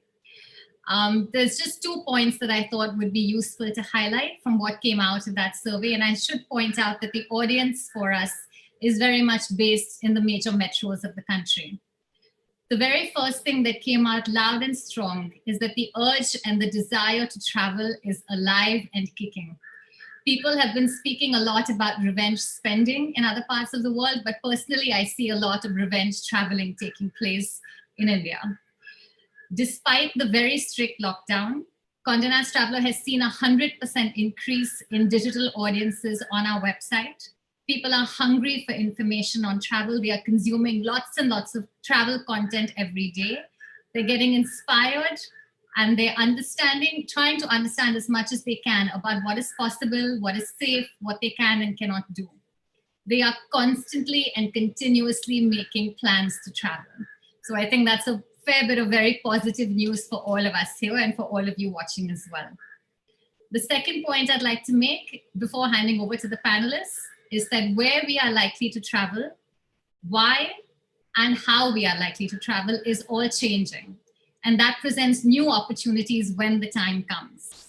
Our survey indicated that travelers are still keen to travel for leisure internationally and domestically in 2020 itself. Internationally, destinations like the Maldives, Bhutan, Sri Lanka, Australia, New Zealand, and Europe are seeing exceptionally high interest. But there is also an increased focus on sustainability. Travelers are recognizing the impact of their footprints on the environment. This also gives us the chance to showcase best practices in ecotourism and to demonstrate the very positive impact that responsible tourism can have on local communities. Condé Nast Traveler has therefore launched a series in India called How to Be a Better Traveler, which now has actually spread to other editions of Condé Nast as well in the UK and the US. We see a similar increase in wellness tourism as well and are now creating content specifically to address that. So we do see that new opportunities will arise. The question, of course, now is how do we get ourselves to that point? How can we best prepare ourselves, both in the short term as well as the long term? With that in mind, I would like to hand over to my first panelist to speak. Madam Meenakshi Sharma, please, would you start and take a few minutes to get all of your points across that you consider most important. Good afternoon. Thank you very much, Dr. Suri, and all the panelists, all esteemed panelists here, and Divya for just bringing such a good introduction. Subject which we are discussing today is of extreme importance, and I think we are talking of the same thing almost after 15 days when we thought of this subject, at least at my level, and things have changed. So when we talk of the future of tourism today and how the Indian tourism industry is going to look at it, there are certain things which have happened during this time, which are showing the, I would say, in a positive light, but I would like to just put my thoughts into 2-3 parts. The first part is that when is the first question, when do we start? So that is one question which I think none of us are able to answer as of now. Ministry and the state governments and the industry all happen to think that domestic tourism would start the first. We hope so. So we are also putting all our thoughts in how do we encourage people to travel domestic tourism. There are certain challenges, and I think because as I'm representing Ministry of Tourism, I like to bring those challenges in front and see how we can handle them together. The way India is handling COVID is I think is very well known, but there are differences between one state to another. The numbers are very differently rising in times from 1 week to the other. So even if there is no restriction on traveling domestically, and I also know, and we have some reports which say that short distance traveling has started, there are still some barriers. The barriers are both physical and also psychological. So that is the first challenge which we are looking at. So even if the physical barriers go, And when I talk of the physical barriers, I'm talking about the quarantine requirements, etc. That is something which we can obviously work on. However, the psychological barriers are going to be much stronger. This will bring me to the another question, which I think in very few seconds I'll talk about is about the assurance. What kind of, like a small off the back, on the back of the envelope has shown that people are actually preferring for domestic tourism resorts as compared to hotels. Now, how does that? It happens that the assurance level seems to be high. So what the industry is going to take care of those kind of psychological barriers, because it's not that we are going to work only for the resorts or the wellness thing. The tourism is a much wider subject. So I think the other question is, I think the confidence building seems to be the most important thing. The next point which comes, that what is happening to the industry per se. How is industry is going to handle the pressure, economic pressure they have been under, and especially because we really do not know when we do go on the full scale. When do the business really start giving back the revenue? So what we can do, where and as we know how the whole financial situation is. So what more can be expected, what more can be done? So that is the next issue. Are there different ways of doing that things differently? Another thing which has happened interestingly is that a lot of new interest has been getting generated. When we went with our Dekho Apna Desh webinar, we never hoped that we will go beyond 20 series. That was the limit we were looking at. Today we have crossed 40. The interest may have come down a little. Initially, we were getting 4,000 viewers, etc. But we are getting much interesting subjects. Really, it's still sufficiently good viewership, which also shows people are looking for a different kind of tourism. And all these webinars never have been typically domestic, going to a place. And I think people are hungry for now good stories, a longer stay. So I think these are the things how the tourism is changing. And as far as Ministry of Tourism is looking at, we are working very closely with the various ministries, whether it is Home Affairs, whether it is External Affairs, Ministry of Health, so that whenever we are ready to open the international borders, because domestic tourism is our thing, but international tourism, what we are looking at whenever the things become normal, this is something which we are going to be focusing upon. So then, so we are working very with them that as and when the rigidities come down, the barriers come down, that we are ready to receive our guests even in a better fashion, whether it's about e-visas, whether it's about assurance. Ministry of Tourism has also come out with a project along with the QCI, how to provide the assurance. So with QCI, a new project is coming up, which provides a self-assessment based and even at a letter inspection based assurance that this particular homestay or hotel or service provider is taking care of all the COVID related protocols. So I think this is something when it will provide an assurance to the prospective tourists that they can visit, they can go. And the next thing would be about how do we go to the world and say that India is ready to receive the tourist. So that would be the next stage.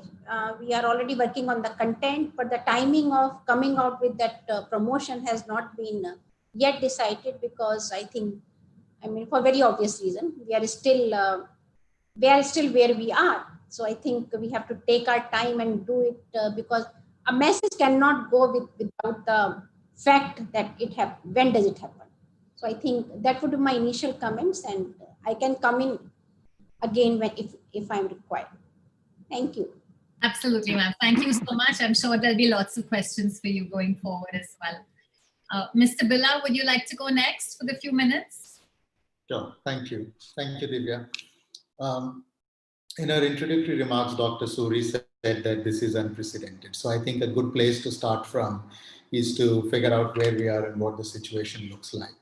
One way to look at it from a historical perspective is in 2003, we had the SARS epidemic, and then international tourist arrivals contracted by 0.4%.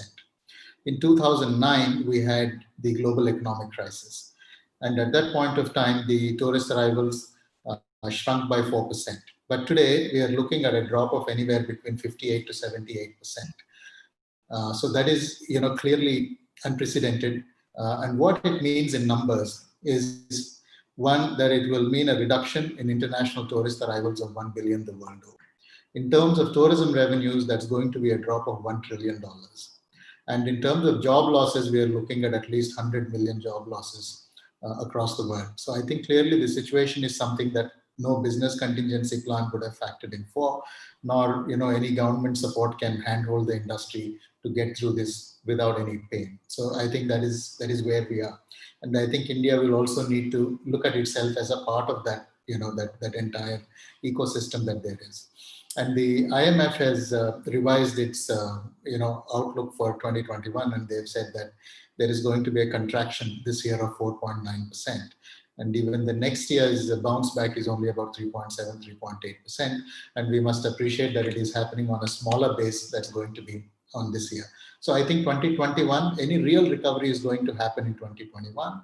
But that is not going to be, such a strong recovery as well. So I think we need to understand that it's not something that will just go away like that. The second is for the tourism sector. We really do not have the luxury of waiting for the vaccine, because we're still waiting for human trials to get over. And as and when we have a definitive vaccine, what is the speed with which it can be deployed and people will start traveling again? That is still something that we need to look at. So I think we need to see as to how we can restart the tourism sector without waiting for a definitive medicine or a vaccine. And countries which have gone through the first wave of infections, like Spain and Italy, have gone ahead and opened up their countries for tourism. The key to really opening it up is, as Mrs. Meenakshi Sharma said, is assurance, because it's not, unless you have very strong health and hygiene safety protocols in place, it's going to be very difficult for people to travel, because nobody wants to expose themselves to risk when they travel. So it's not enough to just, kill the virus, as it were. It's important to kill the anxiety amongst the travelers as well. And this will broadly depend upon two elements. The first is we need to do good gatekeeping. That is to ensure that people who are traveling into your country do not bring the virus and infect the host population. So I think we need to have, there are different ways of doing it, by asking them to come with COVID-free certificates or vaccinations or antibody certificates. That is gatekeeping. The second is at all touch points, starting from the airport to the time, at hotels, at restaurants, even public washrooms at destinations, viewing spots, all of those things we need to work diligently to ensure that, the protocols are in place to reassure people that we're taking adequate care.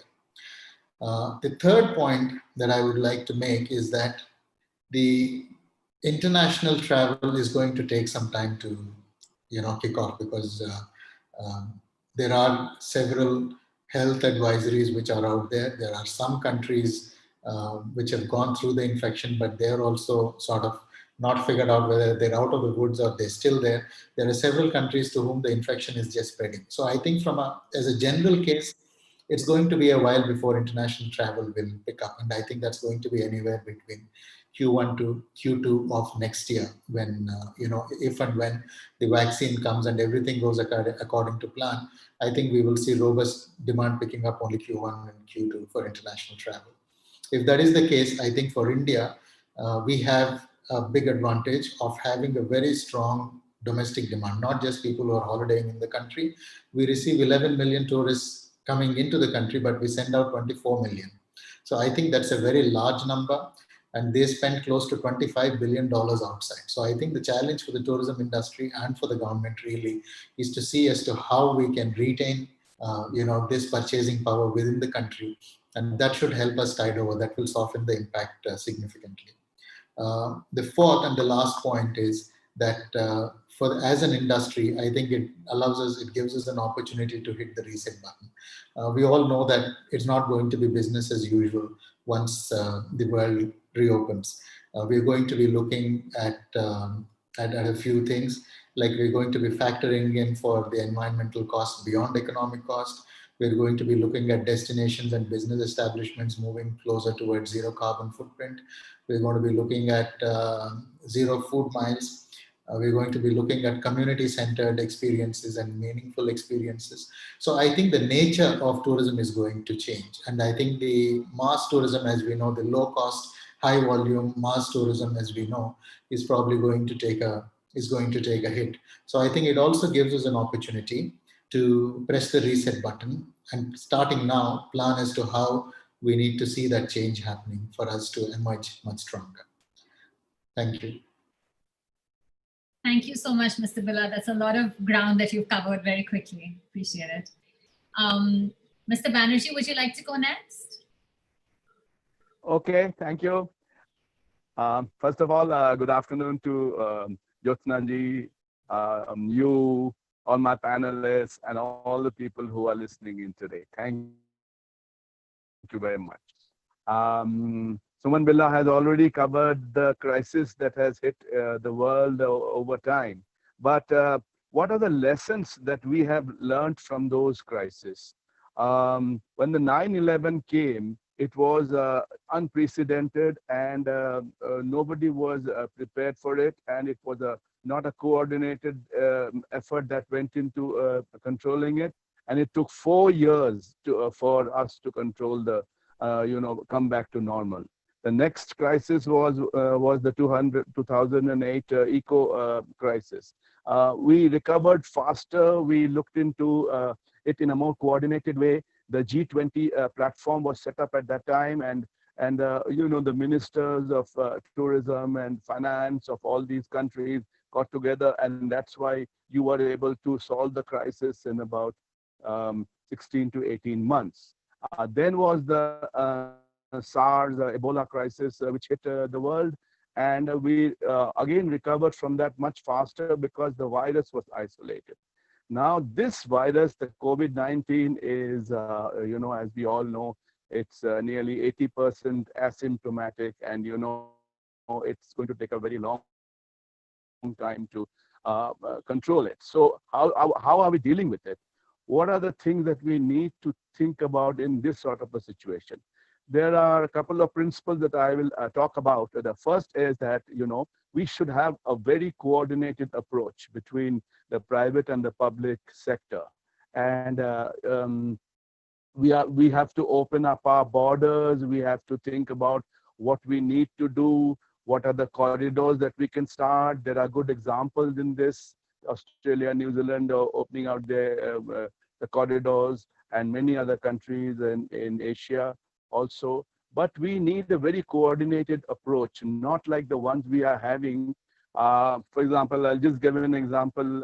In India, when we came out with these border restrictions, there were 27 states and 5 in union territories, all with different stipulations on border restrictions. Some will have 14-day quarantine, some will have 7-day institutional quarantine, some will have a 72-hour COVID test before you can move. Now, we need to think about it in a more rational manner, in a more standardized manner. And, I would say we should not have Daroga approach. We should have a Munna Bhai approach when we talk to tourists. Otherwise it's creating a very sort of a negative effect there. The second thing that we need to do is that we have to standardize our protocols. And here I would like to say that WTTC, along with in consultation with CDC Atlanta and UNWTO and World Health Organization, they've come out with protocols on 6 sectors. And if you see those fine print of those protocols, it covers everything from airlines to airports. How should the things move? How should the normalization come about? Then tour operators, then conferences, and then retail, and these sort of protocols have, and we should look at these protocols so that if we follow that, if we standardize that, then our travel experience can be uniform. And the other principle that we need to think about in a very coordinated manner is the support from government. We need this support. It should not be a switch on and switch off. It should be continuous. This is a time when we need to hold hands and think about how to bring back confidence. And it has to be a continuous support. And I'm sure Meenakshi just now mentioned that all the wonderful work that they are doing, but much more needs to be done. And one of the things that needs to be done very soon is to open out these hotels and open out the Airbnbs, open out the travel lodges. Let people travel. Get your norms in place, but let people travel. We must bring back demand. You have started the airlines, you've started flying. People are flying now, but when they fly, where do they go? The hotels are still not open in many places. And that's something which we need to think about and bring back demand. So many countries have dealt with this in a very mature manner. And one of the examples that I can give is, when the H1N1 crisis had hit the world, the strategy that Mexico adopted. It was like a domestic strategy where they made a master plan, and they made sectoral plans, and they made regional plans, and then they brought in new areas of travel. They called it magical cities and travel routes, and it was a very coordinated manner in which they went, and we should learn from them.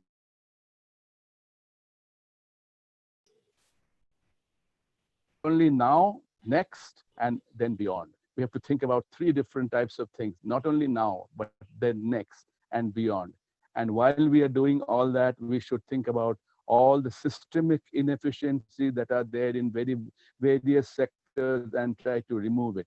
The WTTCI came out with a white paper recently on policy reforms in the hotel and hospitality sector. And it has given a set of recommendations which are not financial. It doesn't involve any financial implications. It needs tweaking of policy. It looks at FSIs, it looks at green norms, it looks at the setbacks, and these type of things that it looks at. And we have sent it to government, and let's see what comes of it. So we have to think about all these sectors and remove the systemic inefficiencies and think of next and beyond. Thank you. Divya, you're on mute. I'm here. Thank you very much for that. You've made a lot of great points, which I'm going to come back to just after we let Mr. Kalra say a few words. I know that much of what you wanted to say might have been slightly touched upon, but I know you have many, many other insights you can add to this. So please go ahead. Yeah, thank you, Divya. Absolutely. I think in your opening remarks, and then after you, Meenakshi ji, Suman ji, and Sujit ji have made really great points. And I can't disagree with any of them, but let me speak from an industry's point of view. There is no doubt that there is a pent-up demand for people wanting to travel. We are all hearing that, we are all seeing that, and I like the term revenge travel, and it will happen when it happens. I think the reality is that's only going to happen unbridled once we have a vaccine or a cure. Till that time, people are still going to be very cautious, very wary, even afraid to travel. So let's focus at that time. Let's focus about the time now, which is how can we go about unlocking travel? We're going about different phases of unlock for the country, as we have to, because the economic impact has been pretty severe. And as we go about that and cities open up and workplaces open up, even malls open up and restaurants open up, I think the travel unlocking needs more care, needs to be thought through. I really like the point that Mr. Banerjee made about having a common protocol across each and every state to start with. See, we can't impact what other countries are doing so easily. Of course, through our good offices of the MOT, the kind of work that Sumanji is trying to do, we will find travel partners or travel bubbles which will have common protocols. But only we can have the same protocol in the country first. So I think this has got to go beyond political affiliations of the state. We have to have a common and a logical protocol across. You can't have flights operating. Incidentally, the number of flights percentage of departures is up to about 25-26%, but load carried is only 15-16%. So that means flights are going fairly empty, only at about occupancy levels which can definitely be improved, and that's happening, if you drill down, largely because of the quarantine requirements which are different in different states. So people are again vary. So the proposal I want to put forward to everyone here is that we need to use testing before travel or the carrying of a negative certificate as a passport to travel, which should then do away with the need to get quarantined, at least in the country. Today, testing has been opened up. Getting a RT-PCR test, which is the most authoritative test, is no longer that difficult. There's ample amount of testing. The prices have come down. They are at about 2,000, 2,400 rupees. Perhaps in bulk, they'll come down even further. But once you have an RT-PCR certificate 48 or 24 hours before you travel, you should not need to be quarantined. In fact, that could be made a passport to travel. Alternatively, what could happen is that when you show up at a destination, you can be tested if you have not got that done. I am more in favor of it becoming a passport to travel, even if you say the test to be used is an antigen test, which has its own limitations, but is cheaper and faster. 30-minute result, rapid testing can be done even at airports and other places, points of departure. Or you look at the NAT test. Any of these tests which can be used and accepted, and obviously ICMR will have to bless them, will give so much confidence to the other travelers. So today we have 15% people traveling. It's not because of the price being high. It's because of the fear. What about the balance 85%? Most of them are not getting onto that plane or not taking that trip because they're afraid that other people will be carrying the infection and they could pick it up at the airport or in the plane or in even if it's road transport. That's why people are very happy to drive out by car. That will happen, and we are all saying that's happening, but even the complications there of the requirements of different states are deterring people. Otherwise, there's so many people wanting to get into their cars and drive up to a cooler climate right now from parts of the country that are hot, or even to other places, even like Goa, we know in the monsoons is so lovely, but people are all worried about what is the norm. I think Goa took a very good step at saying we will test everyone who will arrive. But a classic case, I think, of what happened was one step forward and 2 steps back. And therefore, more than arrival, we should be carrying this certificate before we depart. Because when you arrive, then people are told, okay, we are doing a PCR test for you. 24 hours, please self-isolate yourself in a hotel room. Now, that is wishful thinking. Because firstly, you're going to go about, carrying a potential infection right through the airport, to the taxi, to the hotel staff, and then you may or may not isolate yourself anyway. So I think the right way to do it is on the pre-boarding. And I would request everyone to think about that seriously. We need a common protocol. We have Meenakshi ji here. Ma'am, your voice is very important here. If you think this is logical, then we can start putting this forward as an industry. I'm also speaking to the Ministry of Civil Aviation, to the Secretary there. And I think we should have a common understanding among ourselves. Only then will travel get unlocked. If we can do it in the country, I can assure you it will follow even internationally, which is beyond our control immediately. But logical countries, we have places like Germany testing everyone on arrival. Japan is testing. If we start giving a certificate from an authorized lab and saying that, listen, this certificate should be accepted, I think there's a good chance with the travel bubbles that we will get the other countries also to say, especially places like UAE, who need our traffic, Singapore, maybe definitely Thailand and other places to say, yes, we will accept this. You don't need to get quarantined now. So that's my main submission, and I want to keep it to that. The rest of the points have been largely covered. Thank you. Thanks so much, Deep. Ma'am, of course, I think the overwhelming talk here, of course, is about making sure that from a domestic tourism standpoint, that there is a uniformity and a clarity of rules and regulations and commonality across the country. But can I ask you, is this realistic? How far away are we from coming to a situation like that, where all of the states can be made to follow a common protocol? Is this something that we can expect to happen? What is it like at the current moment? I'm sure there's many challenges, but if you could give us that insight, I think that's topmost in everybody's mind. Completely, I think it's absolutely required. I mean, I'm completely agree with Mr. Deep Kalra that it is absolutely required, and Ministry of Tourism as an entity would be the real advocate for it and want to be the advocate. However, about the timing, about the putting it on the paper, making the state government to agree to it is something we should start working on, because I think we start the process now, because as of now I don't know about the numbers. I do not know when are we going to peak and when do we start climbing down, but these things take time. So even if we start it now, maybe in a 2 weeks, 3 weeks time, we can have some consensus, because ICMR and Ministry of Health might come out with such suggestion on the request of Ministry of Tourism and the industry. But making the state governments do that also requires a little more persuasion and also some reality check, the reality check on the ground. However, I completely in agreement that we should work towards this objective. So from the Ministry of Tourism, I can say, yes, we will work with the industry to make this request and work on that. I'm sure there will be no difficulty on the principle of it. There may be some difficulty in implementing it, some of the state, depending on where we are as the COVID. Yes. Well, the intention would be great to start with, of course. It all starts from there.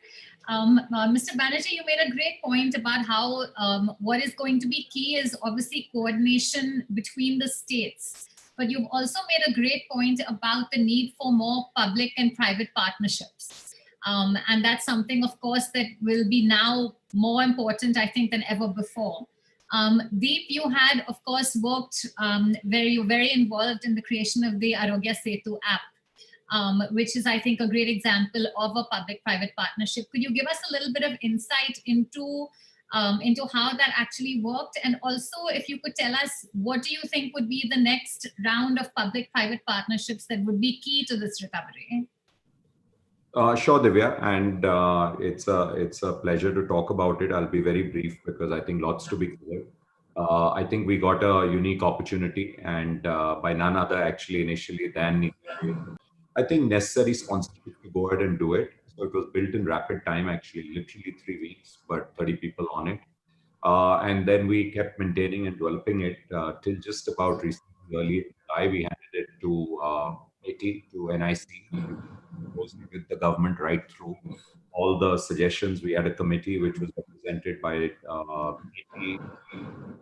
Niti Aayog, as well as the PMO directly. So a lot of also volunteers we got from academia.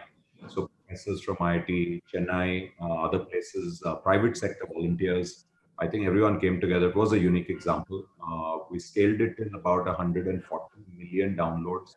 It was the fastest growing in the world till 50 million downloads, all done in 13 days. So quite an experience.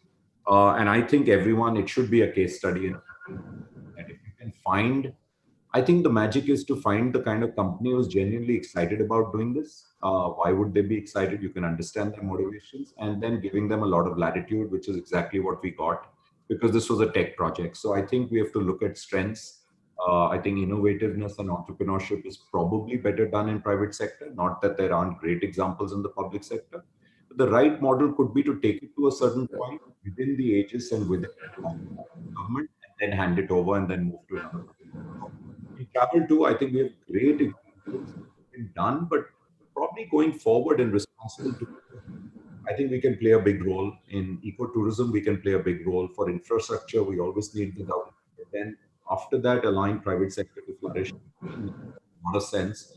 And maybe what's been trying to be done in the Andamans is a good example of a very bold project, and I hope it will see light of day, because I think we will need that kind of private sector participation there. But any project around technology, we will be very happy to put our hands up. Ma'am is here, and so is here. We worked before together with them also. And very happy to, if you find anything worth our while, we'll be happy to put on.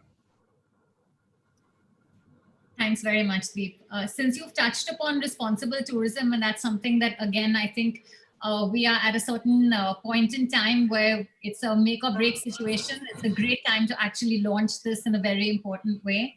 I know, Mr. Banerjee, that you had some thoughts on responsible tourism and sustainable tourism. Would you mind elaborating a little bit on this and tell us what could be the opportunities that we have in India? And Mr. Billa, I would love for you to, I know that this is close to you as well. I would love to have both of your inputs on it. Divya, this is absolutely the correct and the best time to sort of think about responsible tourism. And in fact, as you may be knowing, the Ecotourism Society of India changed its name to Responsible Tourism Society of India.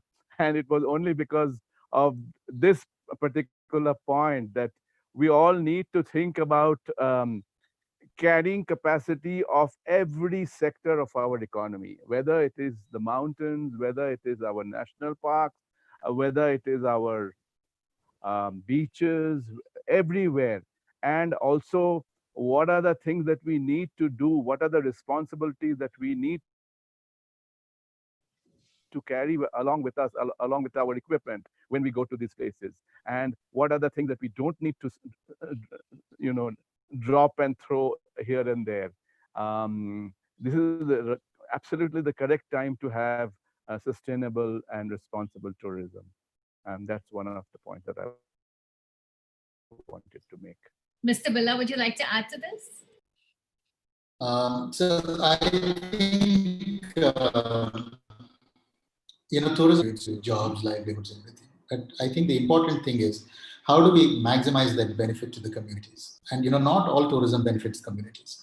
So one of the opportunities that it is giving us now, and from what we see, our consumer preferences are going to change significantly post-COVID, because we've all discussed about how fear will be a factor in people taking decisions. But there will also be an ethical element to how people will take decisions. I think if nothing, the pandemic has actually chastised mankind significantly. And I think people are going to be looking at more meaningful experiences. They're going to be looking at being more responsible, more sustainable. So I think when this comes into play, and if consumer preferences are going to follow that line, the governments will come out with policies which support that. And I think this is a great opportunity for India, because we have a strong, robust tourism sector, but we can't say that all parts of it are, work well for the community. So I think this gives us a good opportunity to press the reset button, to show our commitment to the environment, to show our commitment to the social values, and also to make sure that the communities are benefited, not just by way of job creation, but also by way of supplies and, being a part of that ecosystem. So I think this is like they say, you shouldn't let a good crisis go waste. I think we should absolutely use this opportunity to reset that. Ma'am Meenakshi, if I could ask you, is this going to be a key part of the government's agenda going forward when it comes to tourism? Is there anything specific that you are considering at the moment when it comes to responsible tourism and sustainability? Yeah, obviously, because as we always been saying that our emphasis should be on the responsible of sustainable tourism, but there are various parts to it. There are the parts whether the policy support that kind of initiative, whether the state government, when we talk about the infrastructure project, take care of it, and whether industry follows it, and at the end of the day, whether the tourist is also responsible. So as Suman has already mentioned, that this is the time to have a reset button. Let's absolutely rethink that how it can be done in whatever manner. One thing is that I think we are already in the process of making some changes to the new tourism policy, making the responsible tourism the foundation of it, because it is not a independent thing. It should be part of everything and all things which we do in part of the tourism. And there are various parts to the responsible tourism. We talk a lot about the environment. We do talk about how to involve the community development, but there are going to be some more elements which get added today. One is about health and hygiene now. It is also about the practices which people will do with each other. It is also the behavior of the tourist, that how it is a responsible tourism. It cannot be only the responsibility of the service provider. It has to be responsibility of service provider and the service taker. So I think this is something which we should be working on, and I think I can be honest about it that we have not focused our attention as much as we should, even if we feel it very strongly. So I think, yeah, it will be our priority and we'll be working on it. Yes. I think you have a panel full of people who would be more than happy to do some thinking for you in this regard, ma'am. So I think it's a wonderful bunch of people who feel very strongly about it, who would be happy to help with that. Mr. Deva, I would like to ask you a question as well. There is a certain, people have mentioned that everything we've known about travel, everything that we've learned over the years, everything's going to change and we have to throw out everything that we have learned over the years and start afresh. Do you believe that that's true? Are we at a sort of watershed moment for travel, or do you think that the pandemic has simply accelerated trends that were already taking place? How do you feel about that? Thank you, Divya. I'm happy to answer that question, although I was here only as an observer of FICCI, but now that you've given me the opportunity, let me say this. I don't think everything is going to change. It has definitely accelerated things. What is going to be different is when we come back, organizations will look very different. The entire delivery mechanism may be very different.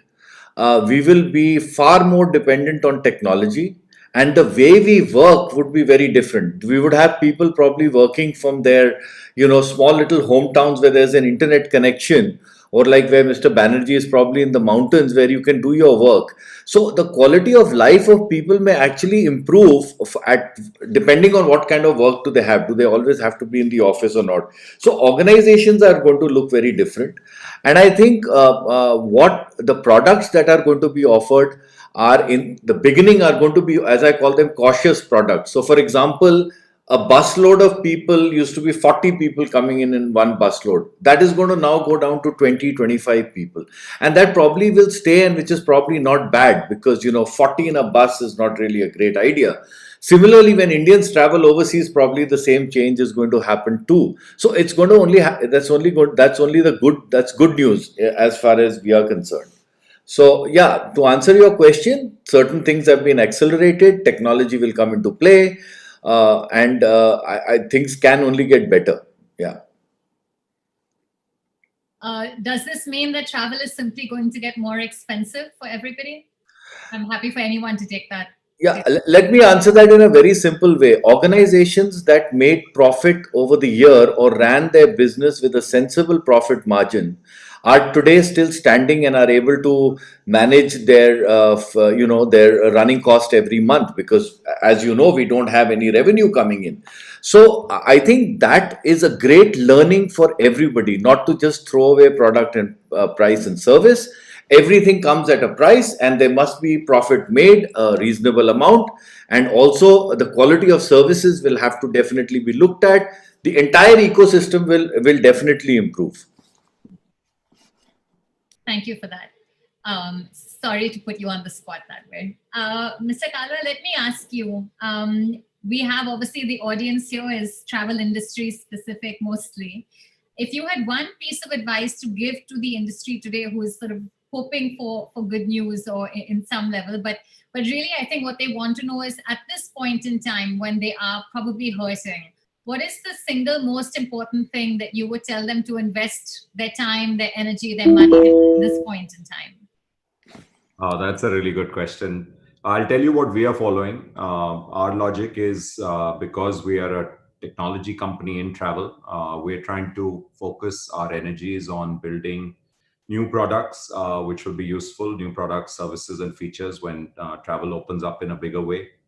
Trying to build features which can help people today, like a place where you can actually find out where you can travel, what you can do, almost like a COVID travel search engine. And actually, the most important one, which applies to non-travel, non-tech companies or any company, is to keep the team motivated. I think the team connect is the most important right now. It's a very tough time. Obviously, even the largest companies have had to let go of folks, and I'm sure it's the toughest decision anyone has to take at the top. But people who are there, I think your connect is very important, especially leaders. People are confused, they're lost, they're disappointed, they're dismayed, they're not sure when travel will pick up. There are things which we should be optimistic about. There are, just green shoots right now, which we've spoken about, but we should build on them further. And I think that's important. So that would be definitely my advice. Thank you. I did promise to ask a lot of hard questions on this panel, so I'm going to continue to do that. Mr. Billa, can you give us a sense? You're in Madrid at the moment, and you have a great perspective on what things are looking like from a global perspective. Could you give me a sense of how is it that people are viewing India at this time? How do you think India is faring? What is the sort of perception internationally of how we're going to bounce back and when? And could you give us some insight on that? So I think broadly from a global perspective, and the tourism sector is suffering, has taken a hit everywhere. But one of the things that we clearly see is that the first part of the support, which the governments have extended to the industry, which several of them have called the revival package, or as it were, is not really a revival package. What they have sought to do is try to put money in the pockets of people who have lost jobs and whose businesses were stressed. So I think that is first phase, and I think that has happened at a time when we were wildly optimistic. We thought that by Q2 of this year we will get past COVID and it will be a bad experience behind us. But it is lasting out much longer than we think.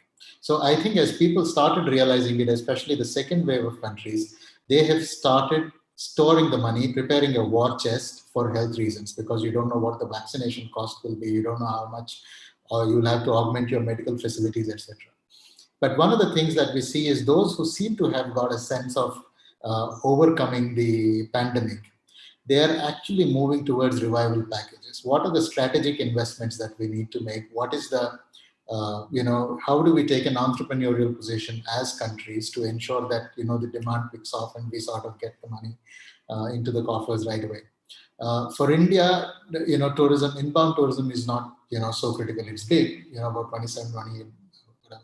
But it's not really, such a big number. But there are several countries where, especially the small island developing countries, where 70 to 75% of their GDP comes from tourism revenue. So for countries like that, so they need to take a position. So I think for Indians again, and especially for the Indian industry, I think we need to look for that second phase. We are now peaking in terms of the infection.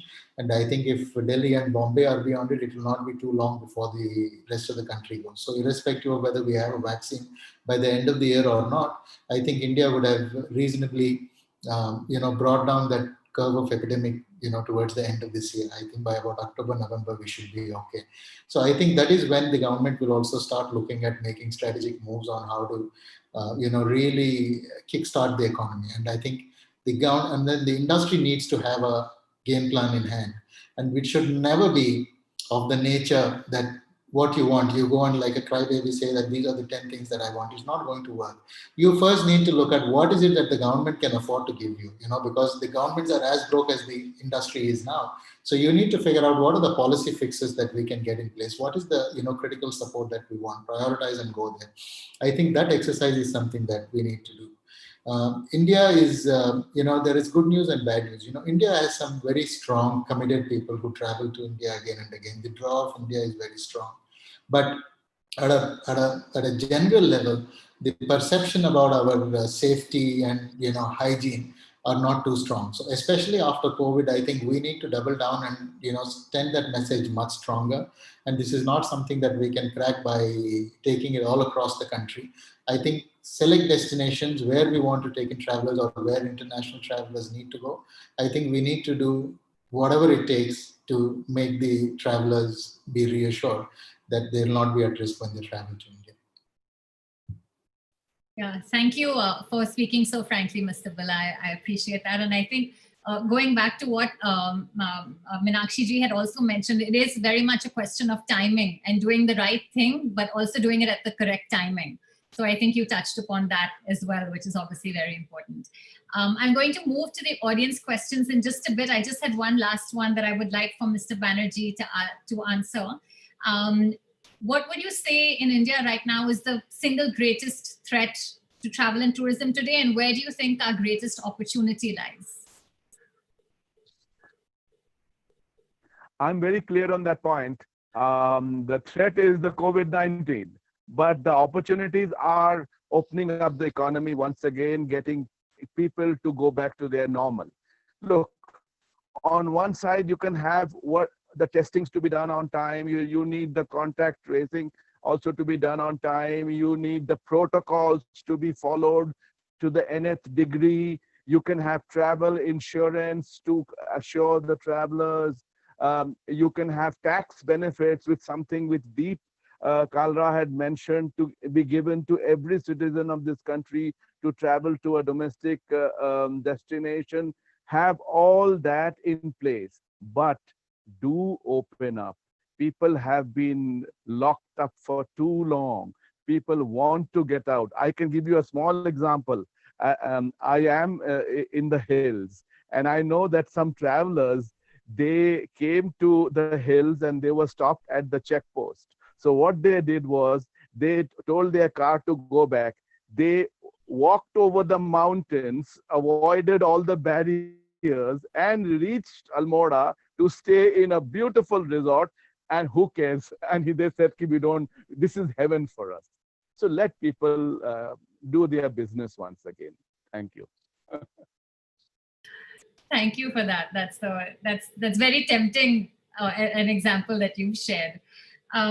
Before I go to the questions, ma'am, I think, would you like to say anything else? Obviously, there is a tremendous amount that the industry is hoping for from the government. And I know, of course, that while you all are working extremely hard, like you said, it's a question of timing. But is there anything that you'd like to say to this community of people watching from the industry? What would you like for them to take away from this? Yeah, I think all the suggestions which have been made are really kind of touch upon what we need to do immediately and in a very, very logical fashion. So as far as the opening of the economy and the opening up of the travel is concerned, I think as far as Government of India is concerned, it is kind of, there is no bar to it. However, state governments have their own limitations. And again, I would say that we are really ready to coordinate with the state government. We are doing that and we'll keep doing it. So that is one.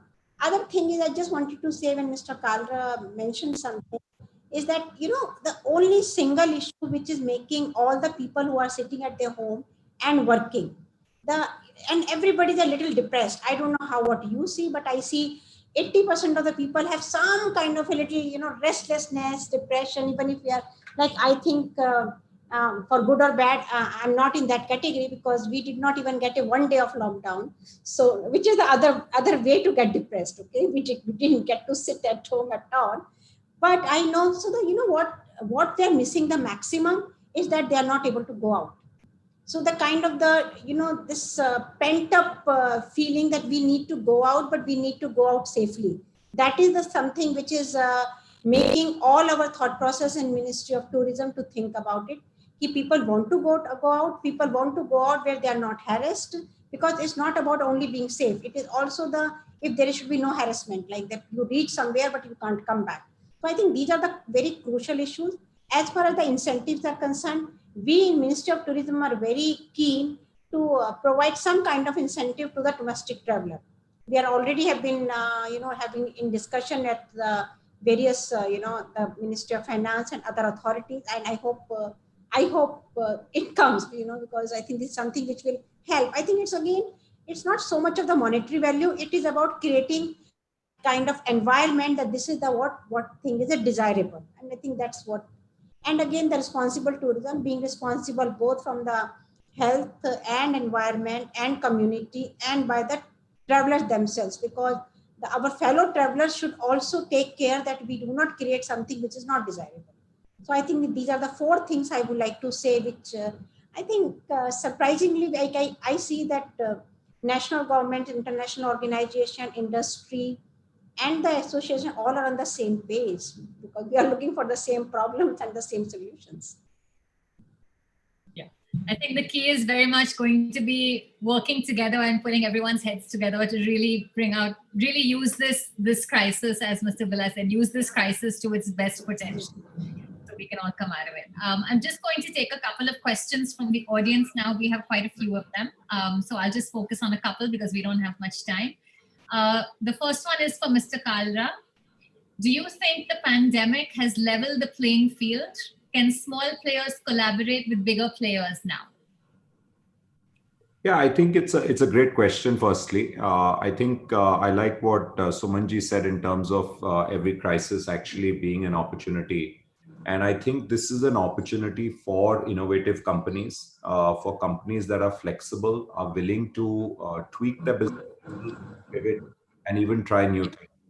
So I definitely think if people are able to change what they're doing because of the need, and we look around, how have so many people sprung up suddenly, and all of us know people who are either manufacturing PPE. Now, many of them were exporters. We all know them, and why not? Because there was an opportunity there. But we've also know people who had nothing to do with the office maintenance or cleaning business, but I get a proposal a day with someone having the latest technology in how to make offices virus free, etc., as people go back to work. Now, some of them are obviously doing it well. Similarly, in travel, we'll have to be innovative. And one example, maybe Deepak touched upon it, I think, is homestays is a logical place where people would like to be.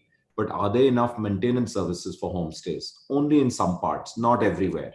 Now, that is something a local entrepreneur can do very easily and very well. In fact, they're the best suited to do it. You can't expect someone headquartered in Delhi, Bombay, or Bangalore to go take care of homestays in Uttarakhand or in Goa or in Coorg. It'll be someone local. So I think if companies are willing to do that, there's going to be big opportunities. This is just one of them. But around this whole space of safe travel, responsible travel, and definitely we would be very happy to collaborate with such companies. That's a great business idea you've given lots of people. Deep, thank you for that. Ma'am, there's one question for you as well. How can the government and the industry work together to sensitize and influence the travelers to bring back confidence when it comes to travel? I think as far as the industry and government in tourism, they have always been working together and have to work together. Government has come out with certain protocols, but how the protocols are followed and how the protocols are kind of seen being followed is something which the industry can do and which can bring the, because there are the different level of assurances which a prospective tourist would look at.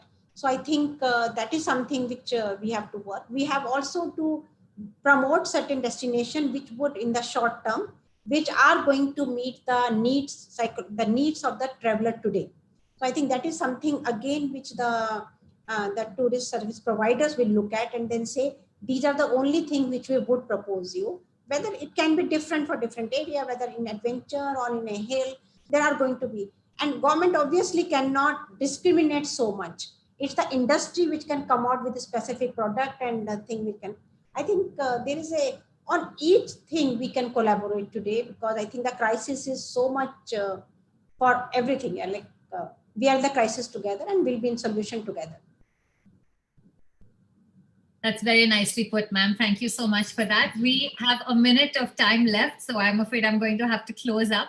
But I know Mr. Deva would like to do a quick roundup of the takeaways from this. So thank you very much for answering all of these questions, and I'll hand over to you, Deepak.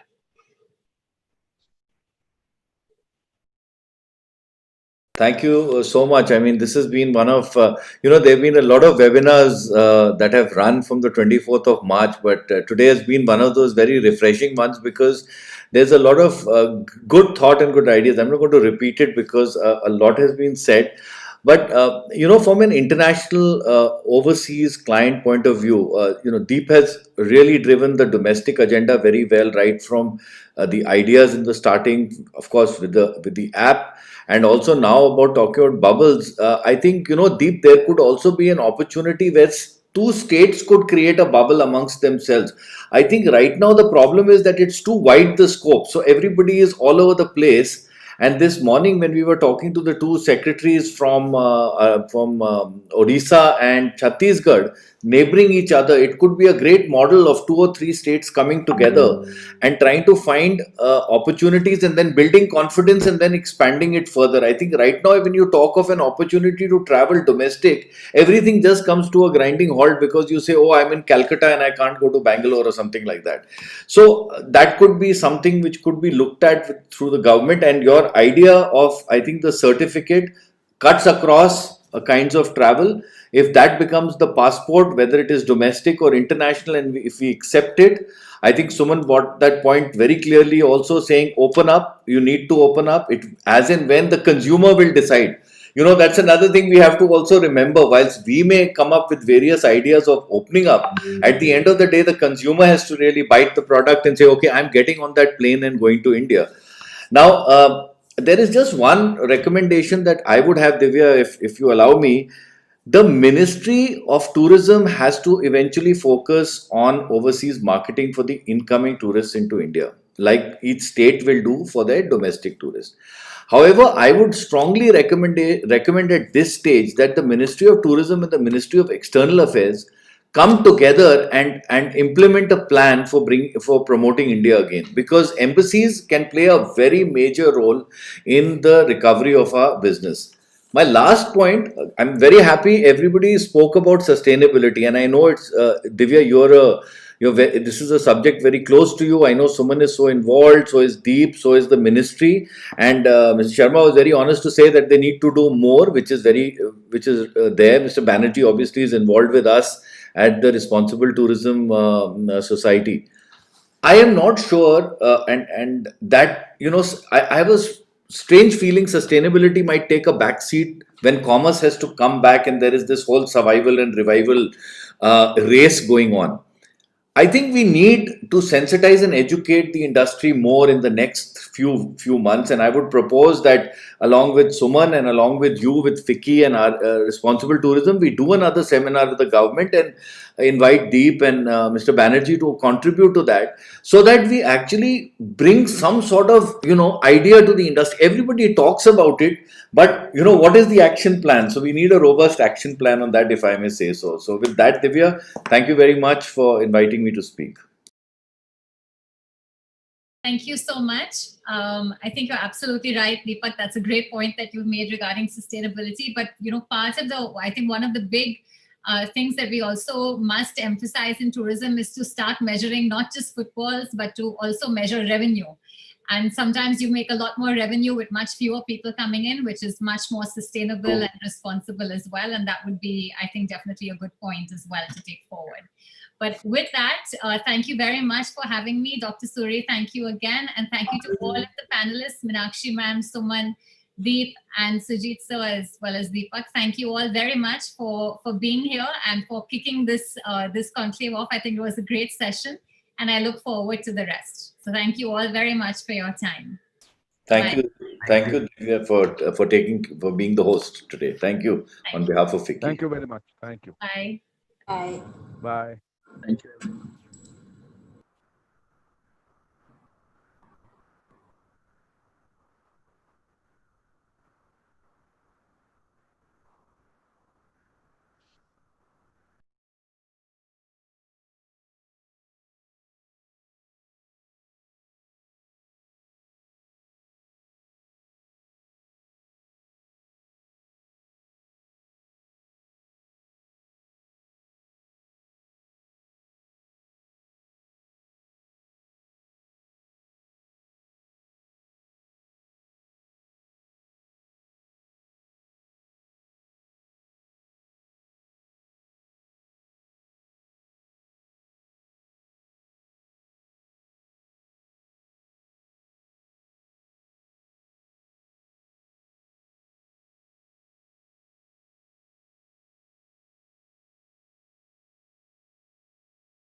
Odisha, the magical, mystical land of temples, art, and culture.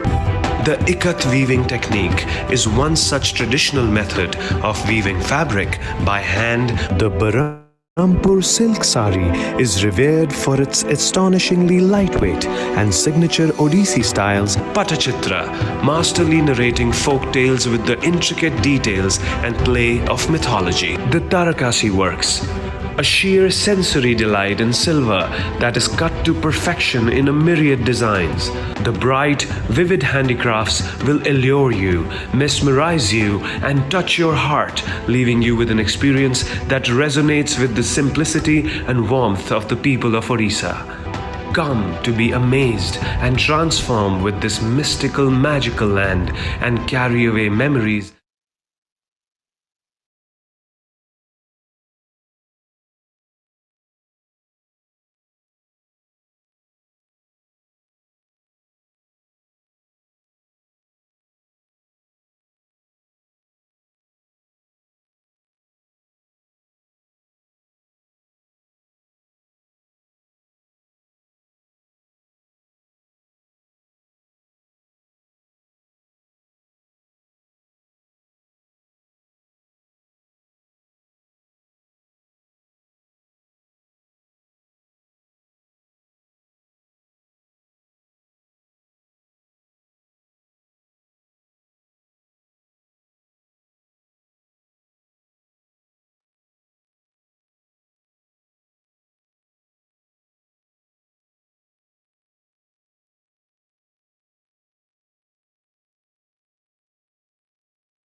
Odisha, the magical, mystical land of temples, art, and culture. The ikat weaving technique is one such traditional method of weaving fabric by hand. The Barampur silk sari is revered for its astonishingly lightweight and signature Odissi styles. Patachitra, masterly narrating folk tales with the intricate details and play of mythology. The Tarakasi works, a sheer sensory delight in silver that is cut to perfection in a myriad designs. The bright, vivid handicrafts will allure you, mesmerize you, and touch your heart, leaving you with an experience that resonates with the simplicity and warmth of the people of Odisha. Come to be amazed and transformed with this mystical, magical land and carry away memories to last with you a lifetime. Odisha, India's best kept secret. Odisha, the magical, mystical land of temples, art, and culture. The ikat weaving technique is one such traditional method of weaving fabric by hand. The Barampur silk sari is revered for its astonishingly lightweight and signature Odissi styles. Patachitra, masterly narrating folk tales with the intricate details and play of mythology. The Tarakasi works, a sheer sensory delight in silver that is cut to perfection in a myriad designs. The bright, vivid handicrafts will allure you, mesmerize you, and touch your heart, leaving you with an experience that resonates with the simplicity and warmth of the people of Odisha. Come to be amazed and transformed with this mystical, magical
Hi, welcome. Welcome, Ajay.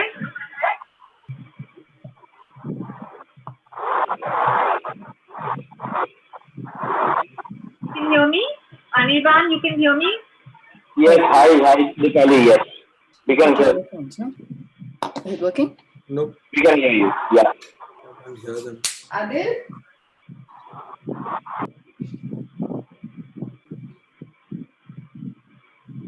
ये सुनाई नहीं दे रहा मुझे कुछ बाबा दिख तो रहे हैं लोग I can give you the other ones are with the wire. Shall I give you the other ones? With the yeah wire? now I can see them but can't hear them. How does it work?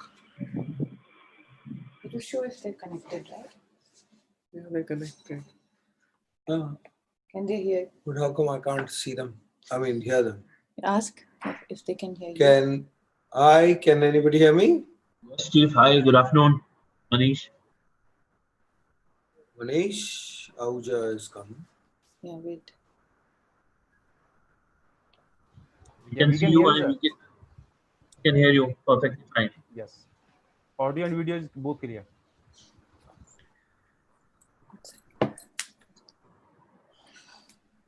This is perfectly fine.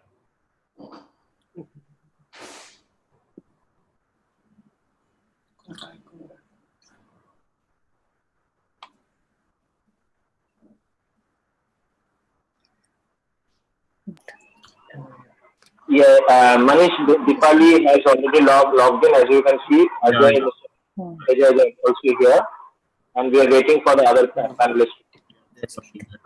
Yeah, now I can hear them. Can anybody hear me? Yes, Chief. Can hear you. We can hear you, yes. Hi, Ajay, yes, we can hear you. Okay.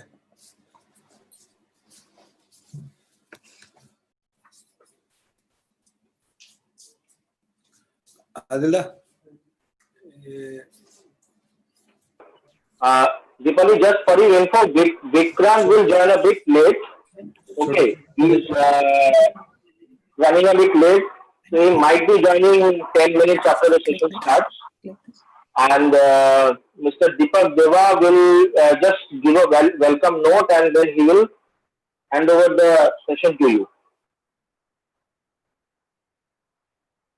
Yeah, Deepali, I hope you can hear me. Deepali? Yeah.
Hi, Ajay, can you hear me?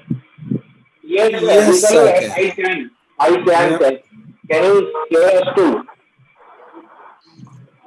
Hi, Dipali. Can you hear me?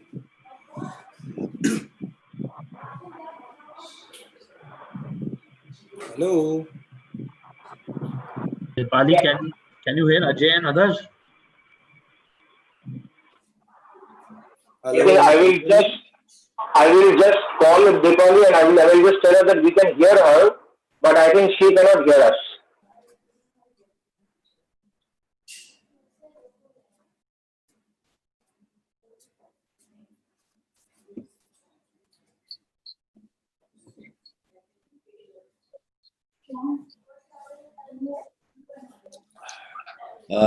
Ranveer, your picture has to be turned around.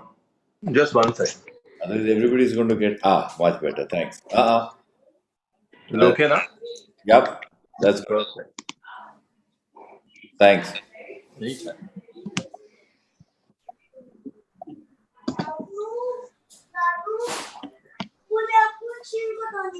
Body दिखानी अभी दिखानी आगे कोई खीर का दिन है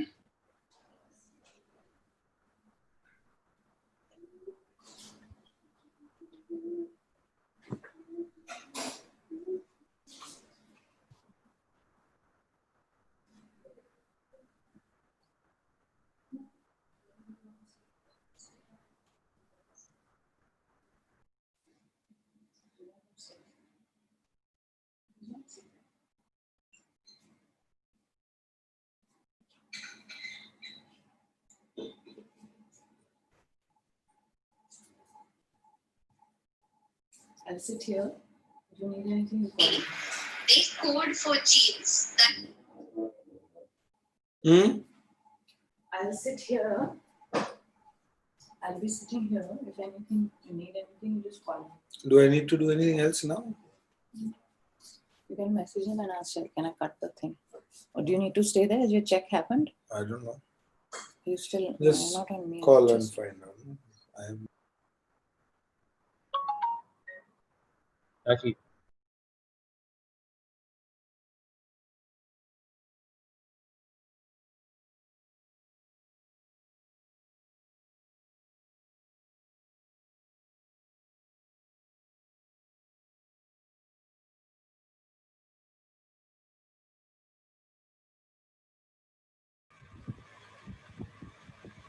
Okay.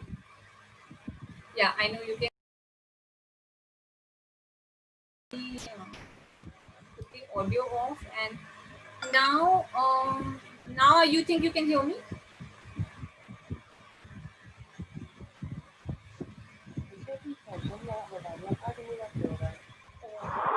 Yes, Deepali, can you hear us? You can hear me now?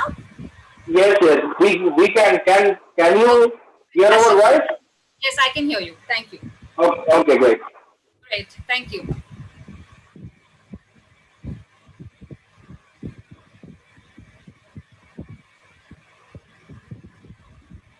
So sorry for that little glitch. I guess, hi Ranveer, welcome. Deepak, Ajay, thank you so much for being here. Dr. Suri, Manish, we're waiting for a couple of people. I think Deepak is here. Hello, Deepak. so Deepak Lamba is joining. Mr. Deva will just do a welcome and hand over the entire session to you. Then Vikrant will be joining little late, So we have three stalwarts: Ranveer Barar, Rajesh Jadeja, and Deepak Lamba. And Vikrant will be joining in 10 minutes. Sure. So that is the flow. Sure.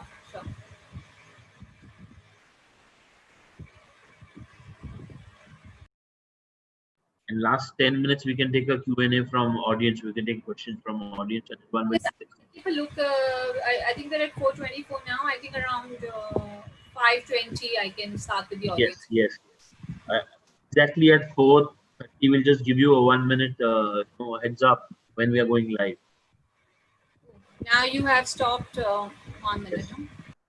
There, the video is private. We are showing on 3 platforms. One is FICCI virtual platform plus the YouTube live. There are 2 things which we are showing on.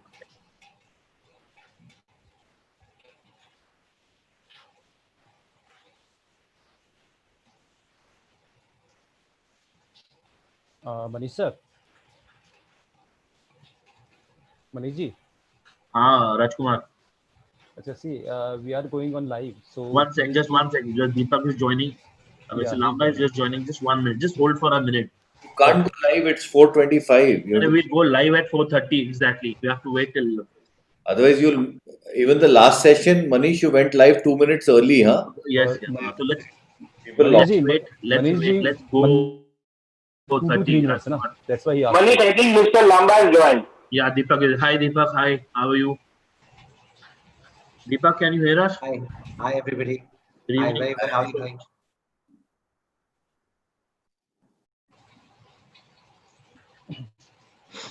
Rajkumar will go live at 4:30 exactly. We have Okay, fine.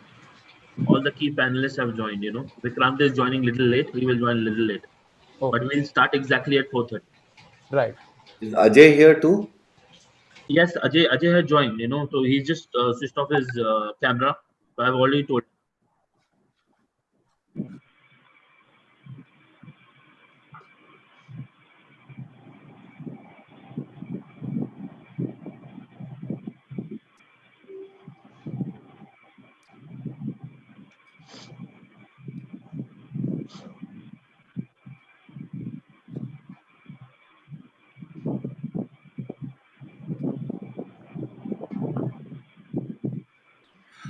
Dipali, what I'll do is I'll start by just welcoming everybody, and then I'll hand it over to you. Then I won't have any other role to play, so you can take it from there, end it with the Q&A, and if you need any tech support, there are people lined out here. Yeah. Thank you. I'm the guy who stands at the gate, folds the hands to welcome everybody. That's the most important thing. Yeah, I kind of asked. The most important thing that anybody can do. Offer. No, Mr. Deva. Before that, we clean the house and everything. That is the most important job. Is left for us. That's why you have an hour break between each session.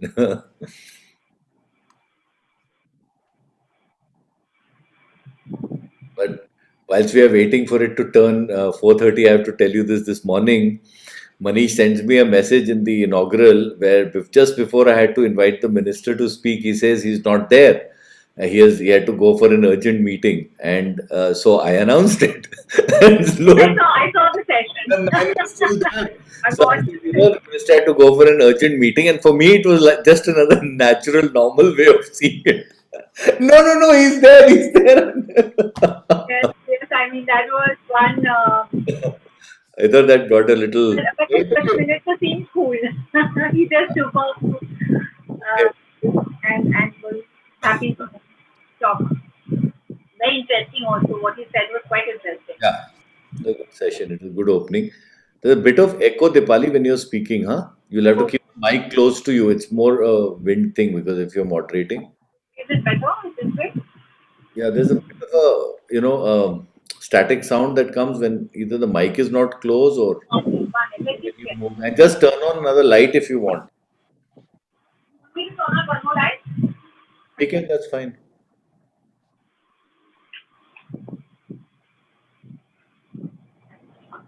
Is this better? Yeah. In terms of light also? Yeah. That's good. Good. I think we are a minute to go. Ajay, would you turn on your camera then? We'll be going live in a minute. Yeah, he's doing. Rajkumar, are we ready to go live? 1 minute. Wait for it to be exact 4:30. Yes, sir. Thanks, Ajay. Hello, everybody. Can you hear me? Yeah. Yes, Ajay. Hi, welcome, Ajay. Sorry I couldn't hear you. Then I guess you couldn't hear me. Yes, I can hear you now. Loud. What are we doing? We are going live now in a minute, in about 20 seconds. Manish, ask your guys. We'll go live now. Rajkumar, let's go live. Yeah, please start, sir. Okay. Good afternoon, everybody, and on behalf of FICCI, I'd like to welcome you to the session. My name is Deepak Deva, and I'm the co-chair of the FICCI Tourism Committee. It's a great pleasure to have you all here with us today. I believe we are more than 2,500 people who've registered, and we had a session earlier today, which was also very interesting. But now we're going to have a really interesting session with people who are not from the travel business. So far we've always had sessions with people talking about their pain in the travel business, whether it's hotels, airlines, or travel companies. We today have a very interesting session where we are talking about getting a totally different perspective. So we have our moderator for the session is Dipali Nandwani, who's the editor of Travelgram. Dipali, welcome to the show, and thank you so much for being the moderator on for FICCI. Our panelists are a very interesting lot. There's Ajay Jadeja, the former captain of the Indian cricket team. Ajay, welcome to the show. You've obviously, you've seen things from the other side of the pitch and from various angles, and now you have this situation in travel. So we'd love to hear from you as to what you have to say. We have, of course, Chef Ranveer Barar. Ranveer, we love the way that you've taken Indian food to a different level. I'm going to leave you to tell us how life will change for us in this whole period, and also how we can take tourism to the next level. We have also Deepak Lamba, who's the CEO of Worldwide Media, the president of Times Strategic Solution, and mentor at the Times Center for Learning. Deepak, welcome. And we also will be joined soon by Vikrant Gupta, who's the senior executive editor of the India Today group. So as you can see, everybody, we have a fantastic panel and a fantastic group of people. I'm sure Dipali is going to conduct this in a manner where everybody gets a chance to speak. Nobody will speak over each other. So Dipali, all yours. Have fun, and we're really looking forward to everybody's views. Thank you so much. Thank you, Deepak, for such a warm welcome. And thank you to all the panelists, Ajay, Ranveer, Deepak, for being with us today. We have a very accomplished panelist. All of you, I'm sure, travel extensively, and I'm sure all of you must be missing travel and wanting to get back onto the road and to the airports. So I hope we can have like a fantastic discussion on what you are expecting to see as the world opens up. Just to introduce what we're doing today, the session is attempting to take an alternative perspective on the tourism industry. Before I could start the session, I would request the audience to please post a question on FICCI's virtual conference platform, and we'll take these questions at the end of the session. Going back to the session itself, I was doing a little bit of research on how the last pandemic panned out and what impact it left on the world. The last time the world actually faced something like this was in 1918, which was the influenza pandemic that had left most of the world devastated. But it also offered humanity a perspective on how they needed to change the very systems that had led to the outbreak of this pandemic. A century later, here we are once again dealing with another pandemic of a global nature. While all the industries have been affected, I think the worst affected have been the travel and hospitality industries, which will perhaps be the last to revive also. Yet, everything I think is not lost by all estimates. At Travelgram, we have been pursuing reports on how the industries will open, holding conversations with global industry leaders on the challenges that they face while they're opening up again. All research and conversations have shown that there is caution and yet there is hope. People want to travel. People are looking forward to travel. There's a lot of enthusiasm in the hospitality and travel industry revolving around opening up again to welcome guests and travelers. We set up Travelgram, which is a unique online newsletter-based platform with a view to track how these industries will cope, revive, and ultimately thrive. With that, I would like to invite my first panelist to speak to us. Ranveer, I would take this to you. Why don't you start and tell us your perspective on the situation, on the as we stand, and on your outlook towards travel? Sure. So it's great to be here, in such august company, and it's good to have these discussions right now because maybe we can get certain insights which really help us. Now, there are two perspectives that I want to touch on. One is obviously the food and beverage perspective, and the other is the traveling perspective, because I travel a lot for television. I do a lot of travel shows, and traveling something that I think I'm more of a traveler than a chef these days. But I think in terms of food and beverage, I think it's more instinctively you sense that will recover faster, because your need to go out to your neighboring restaurant or drive to that 1 mile radius and hang out with your friends can be easily satiated. And that's why I'm very, very hopeful of the restaurant part. At least being patronized quicker than the travel. But the way I see it is, I think travel is something that is just going to transform. I don't think we as human beings, we can't stay away from our basic nature of exploration. I think there's a certain transformation that's due, which I feel is great. There's going to be a lot of detail in travel, and the detail will come from the fact that when we're going to do weekend travel, we're going to drive around to places where we can drive around to, maybe avoid long distance travel. We're going to find a lot of detail in our ecosystem that surrounds us. And I think that is something that was, I look at it as that is something that will help us become better people. We say the same thing as chefs, that, if you eat what grows around you, you become better. You eat regional, you eat local. So when you start traveling local, you have a better understanding of local culture. You have a better understanding of how that local culture translates into who you are, what your being is, and those finer details of this micro travel to micro cultures, as I like to call it, will eventually, till obviously things get better and we can travel in the long run, but they will eventually make us a better society that appreciates its roots as much as it appreciates the exotic and as much as it appreciates, the aspiration. I think it'll make us more rooted. The more we travel to a 100-mile radius of what's around us, the more real and the more connected we will get as human beings, as individuals, as a society overall.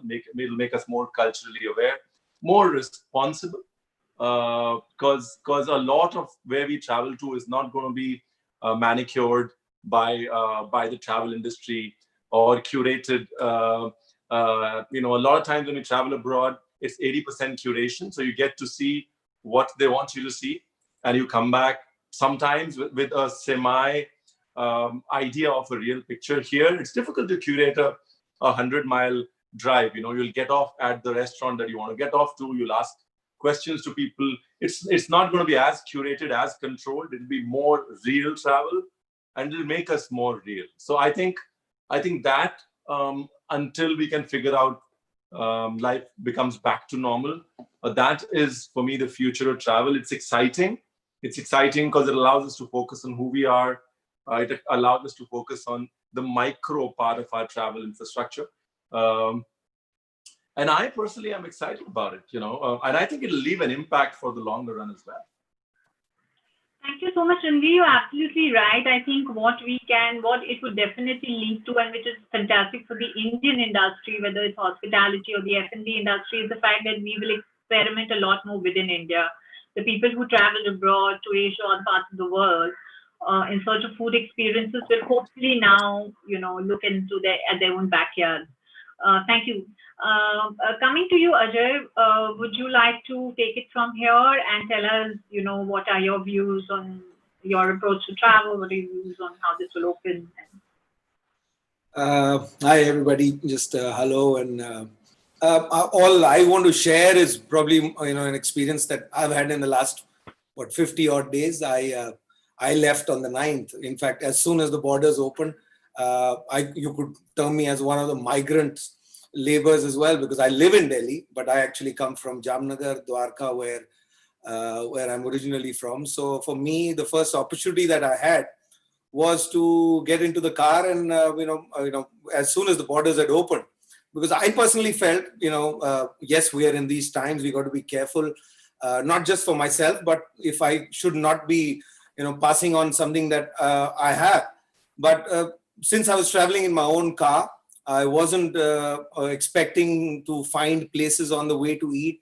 I'm blessed to have played the sport. So I played for Delhi, Haryana, Rajasthan, and I am from Gujarat. So the drive that I had friends and family all along the way. So maybe I didn't use the travel industry, but my experience was I still could find places where people were still human. And, it wasn't as it's become now. People about 50, 60 days ago were still accepting people without a mask.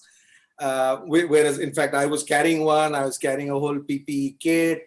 I didn't know where I was going because it was an unknown. And I think that's the most fantastic thing about travel. If you know where you're going, you know exactly, like Ranveer was just talking about, mostly when it's curated, that's not real travel. Real travel is when you actually go out and explore. So my experience in this period has been that, travel has changed, because I've done this journey not once, but since I was 3 months old, that's when we came to Delhi.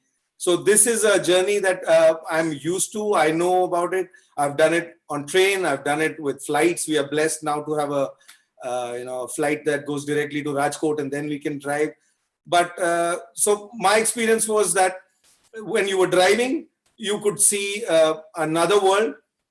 It is not the same that it used to be over a period of time where you had certain places to stop. Now it was open. Some people are open, some people aren't. So I look at it as an opportunity for the travel industry, in fact, to totally go and change. I went to places where I had never been. I went to a travel lodge, which is a jungle lodge. I stopped at a golf resort, and these places at the moment are probably the safest places to be, because they're all adhering to the norms that have been set out of, sanitization and social distancing. But these places are, say 1,000-acre place has 40 people, and they are, doing all the sanitation that is required. So travel has changed. We will change how we travel, and I think flights are probably the last place where I would be when it comes to travel, and mode of transport of travel will change, and you'll have to have your personal, whether you have a motorbike that you travel on, or a car that you travel in, or even a bus, a family. I mean, I think what's going to happen is, from being individuals, I think we'll probably become a community travel, is what I look at. I think the future is not individual travels, but probably community travels, whether you call it 4 people as golfing, partners who are going in one car, or you look at 4 families who go on a holiday together, where you have a entire bus or an entire bogie that you're going to book, depending on what you can book, or probably, small aircrafts. People who can afford it would probably be hiring private jets of 10, 12, 15 people. So starting from, whether what you can afford, it's going to end up, the next few years are probably going to be community travel rather than individual travel, which I had been used to all my life. Pick up your bag, go to the airport, take a flight and go to any part of the world. I think that's going to be a long way away. Thank you so much for that insight, Ajay. You're absolutely, that was a really interesting insight because you have traveled during this time, unlike a lot of us. And 5,000 kilometers. Yeah, 5,000 kilometers. That is a goal that all of us now have to put in front of us as India opens. 5,000 kilometers to start with, but it's amazing your insight that you have offered into how things are, opening in the whole experiences. It should put a lot of people at ease, people who want to travel but are worried about traveling. So insights like this actually help people to say, if you can do it, maybe I can attempt. Maybe if not 5,000 kilometers, I can go at least 200 kilometers or 300 kilometers and see how that goes. Thank you, Ajay. Inviting Deepak now. Deepak, would you like to add on to the insights offered by Ranveer? Ajay, give us some of your own insights. Sure. I hope I'm audible. Yes, now you are. Yeah, you were on mute. You are. I'm audible? Yes, you are. Okay, great.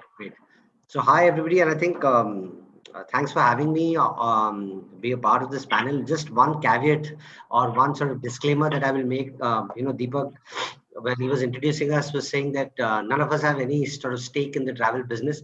One small but important business that I do run is the Lonely Planet magazine business. So that's very much involved in the travel industry. So I just wanted to put that disclaimer out there. But having said that, I'm not here to spout any sort of yarn or mantra on what we should do as a community or as individuals about travel. When in fact Manish reached out to me and asked me whether I can be a part of this panel, I actually went and stood in front of my refrigerator. My wife and me are avid travelers, and everywhere we go, we have this sort of tradition. We pick up these magnets from all across the world, wherever we've gone, and we put them on our refrigerator desk. And I was just seeing the front of my refrigerator, trying to get some inspiration so I can talk some sense here this afternoon. And I think two things sort of stuck out for me. One, I mean, if you look at the evolution of humans or mankind, it's been on the basis of curiosity, right? Today, we are trying to do space exploration. I think travel, our intrinsic nature of curiosity is not going to stop. As we become smarter and more aware of our surroundings, we're definitely going to bring those pieces of knowledge into our being so that we can be better travelers. So I think if I was to coin a mantra of sorts, and I can't sometimes help myself because at the end of the day, I'm a marketer. I think today, the way we travel, I think will be on the basis of 3 S's. That will be safety, sensibility, and sustainability. Obviously, I mean, we're all worried for not only ourselves, but our loved and, dear and loved ones around us. So, both Ranveer and Ajay said that I think hyperlocal travel is going to replace the, when I was seeing my fridge, I said, look, I've seen the world, but how much of my own country have I seen? And I'll put my hand up saying, guilty as charged, because in our quest to experience new cuisines, new experiences, new forms of living, etc., I realized that I probably would have experienced 1/10 of my own country as opposed to experiencing the world. This gives you a great opportunity, and that opportunity also comes from a little bit of necessity, because I don't think I'd be very eager to jump on an airplane anytime soon. So I think hyperlocal travel around to explore, if I'm from around Bombay, what can I explore from around my region? The other bit is, and I think the Prime Minister and the government is trying to do their own bit to try and raise consciousness about, businesses. So whether it is homestays, whether it is seeing how you can travel in a sustainable way, I think we'll all have a little bit more sensibility subconsciously put into our minds, saying, can we travel in, maybe add a 2% of good if we can. The enjoyment will, of course, be, I mean, we've traveled for sake of recreation, but can we also contribute? So can I do a nice homestay? Of course, it has to meet my criteria of safety, sensibility, etc. But can I then start exploring other means of travel that I would perhaps otherwise not be accustomed to? The one, on a very, very light note, I think the one part of travel that may take a temporary dip when the borders do open is romantic travel, because I think we've been cooped up with our better halves for far too long in confined spaces. So we will welcome all the sort of other friends, etc., that we've only spoken to via phone, etc. So to add to that point, I think that micro community travel will definitely be in vogue. I hope my wife's not listening to this. Thank you, Deepak. Thank you for the insights on hyperlocal travel. You put some very good points on sustainability. And yes, I guess friends are going to benefit from the time when we start traveling again and wanting to see them again. I'm going to open some questions. I will touch upon some of the points that you have raised a little later, but a couple of questions for all 3 of you. I wanted to ask you that when you start traveling, when you actually start traveling with your friends, family, I mean, Ajay has already started, so he could offer better insight. But what would you expect, say, from a destination or a hotel to offer you? What is the topmost on your mind for this, whether it's safety issues, hygiene issues? Please touch upon it. Can I take this to Ranveer? Sure. So I think mindfulness is what I'd expect in the first place. I get very scared when you try and show me that you're overtly cautious. It just, to me, as a place you're not prepared. If you're overtly cautious and there's somebody behind me always with the sanitizer bottle in their hand, but definitely a sense of mindfulness towards the subject, which shows in deeper aspects, which shows in infrastructural aspects, whether it's a destination or even just a hotel. How you sort of adjusted the bigger infrastructure and the deeper processes to give me a feeling that you're mindful and respectful of what is going on, rather than have you just done a lot of it, which is extremely intimidating to look at, but at the end of it, you're trying to work the same way like it was pre-COVID, with just a few tweaks here and there. I think you can sense a mindful adaptation or a DNA change in an organization. All of us have worked with organizations. You can sense that. You can sense whether it's a process change or it's just something that is a little more superficial. I think that's the first thing that I look for. Second is, and very rightly Deepak put it, is the sense of responsibility. I think we've reached a stage where sustainability and responsibility is extremely, extremely crucial to the survival of travel. And if you're in the travel business, whether you're a destination or whether you're an organization that supports the destination, like a hotel or whatever organization that is, I think the responsibility towards the person coming in, to the environment. I think the fact is all of us now realize that we're all interconnected to each other. We cannot live in isolation. Doesn't really matter if I have a COVID or not. I think everybody's equally responsible. And what COVID has done is subconsciously tied us together in saying, hey, just me doing anything is not enough. All of us have to do it together. And that responsibility, which sort of hopefully translates to sustainability, is something that the discerning traveler will definitely look out for. Thank you so much, Ranveer. That was a very interesting point because, at Travelgram, as we are writing on hotels and travel, and everybody is talking about contactless dining, contactless travel, whereas your point is very interesting that, yes, we have to be safe, but we also have to keep the feeling of community going, the warmth going. So that's something the travel and hospitality industries may have to ponder over. I take this question to you, Ajay, particularly since you have traveled so much. What is it that you are, what is it that you're expecting from the hotels and the destinations, or what have you seen and what would you like to change or, hold on to? I think for me, like I've already, been traveling, I think most important is the mindset, because if you really think of it, each one of us, I guess we are all blessed people who are on the panel, and the places that we stayed or we ate or we stopped, even while driving or even at the airport. I mean, some of us are blessed to be in certain lounges and not in other places.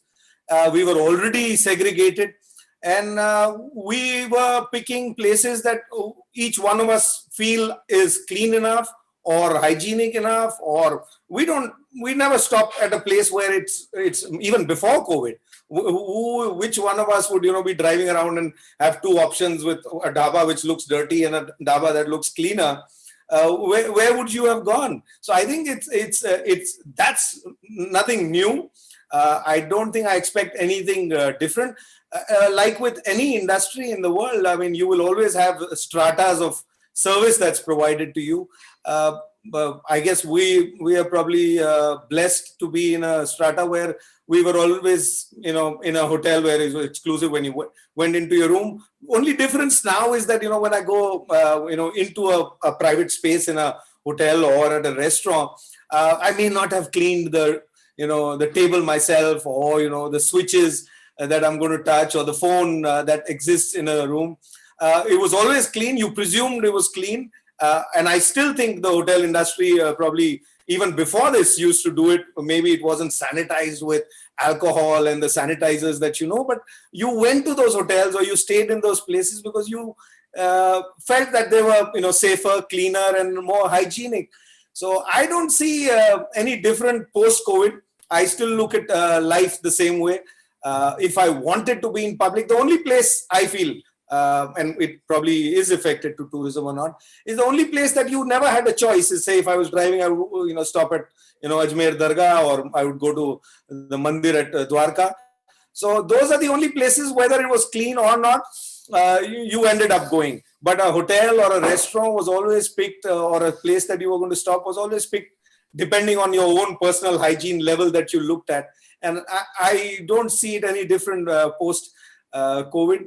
Except that I carry a cleaning instrument or a towel or a little ultraviolet light as well now, that before I use a mug, I want to, make sure that it's clean.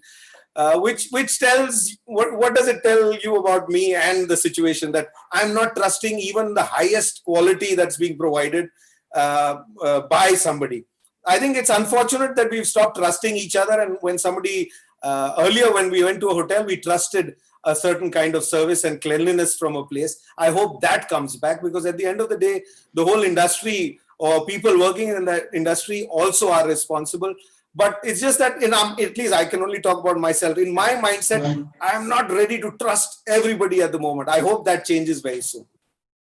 Thank you, Ajay. So this is probably a warning to the hospitality industry that most important thing right now is to create trust among consumers, to tell them and get the message out either through campaigns or other methods on how they can be trusted to deliver an experience that is not just excellent but also safe. A very tall order, but I'm sure Indian hospitality industry is up to it. Deepak, can I come to you now? Again, the same question. What are your expectations from a destination or hotel when you start traveling? What do you want them to do? Sure. So I'll try and break this up into two parts, the travel part and then the experience part once you've reached your destination, right?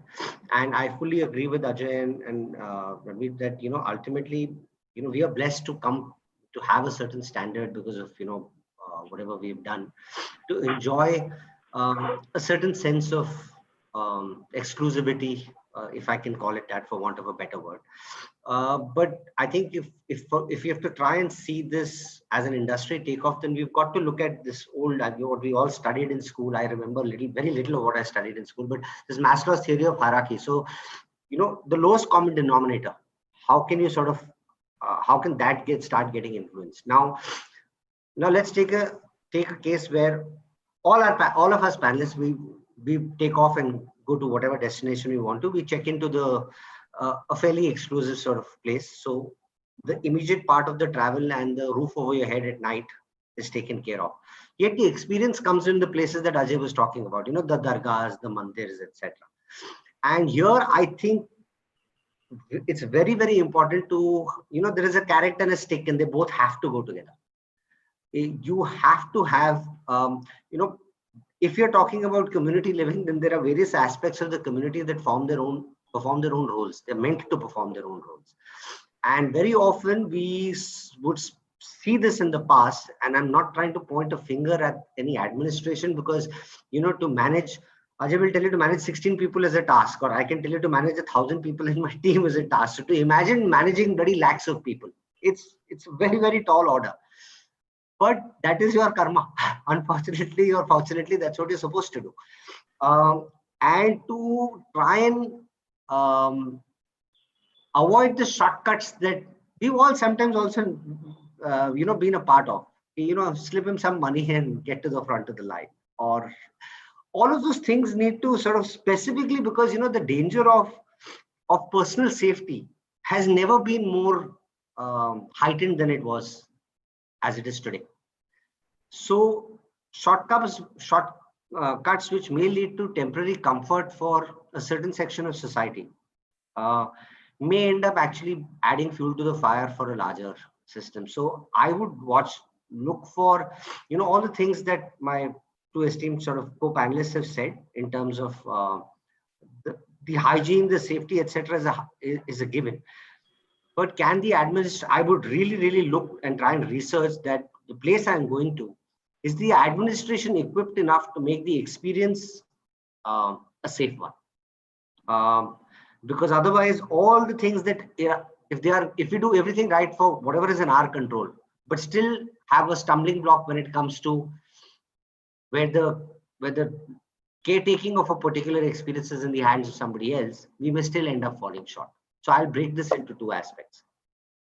Thank you, Deepak. That is a very interesting insight, because it's not just the hotels and destinations that have to change, it is us also who have to change. We have to put our privilege aside and become, as Ajay has said and Ranveer has said, a part of a whole ecosystem, a part of the whole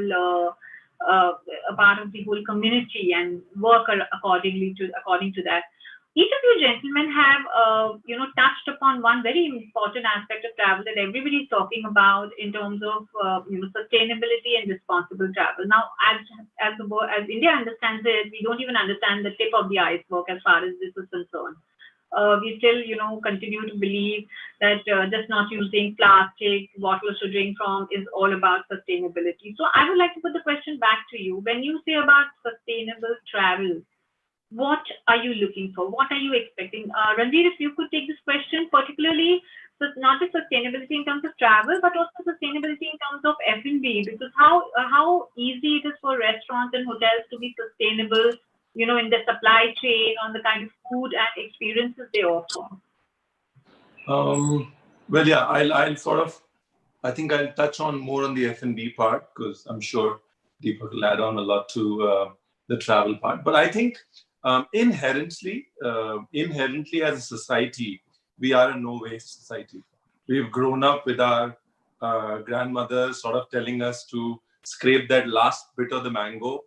The gutli needs to be white before it goes into the bin. Even then, some cultures dry that gutli, take out the seed and make a sabzi of that mango seed also, right?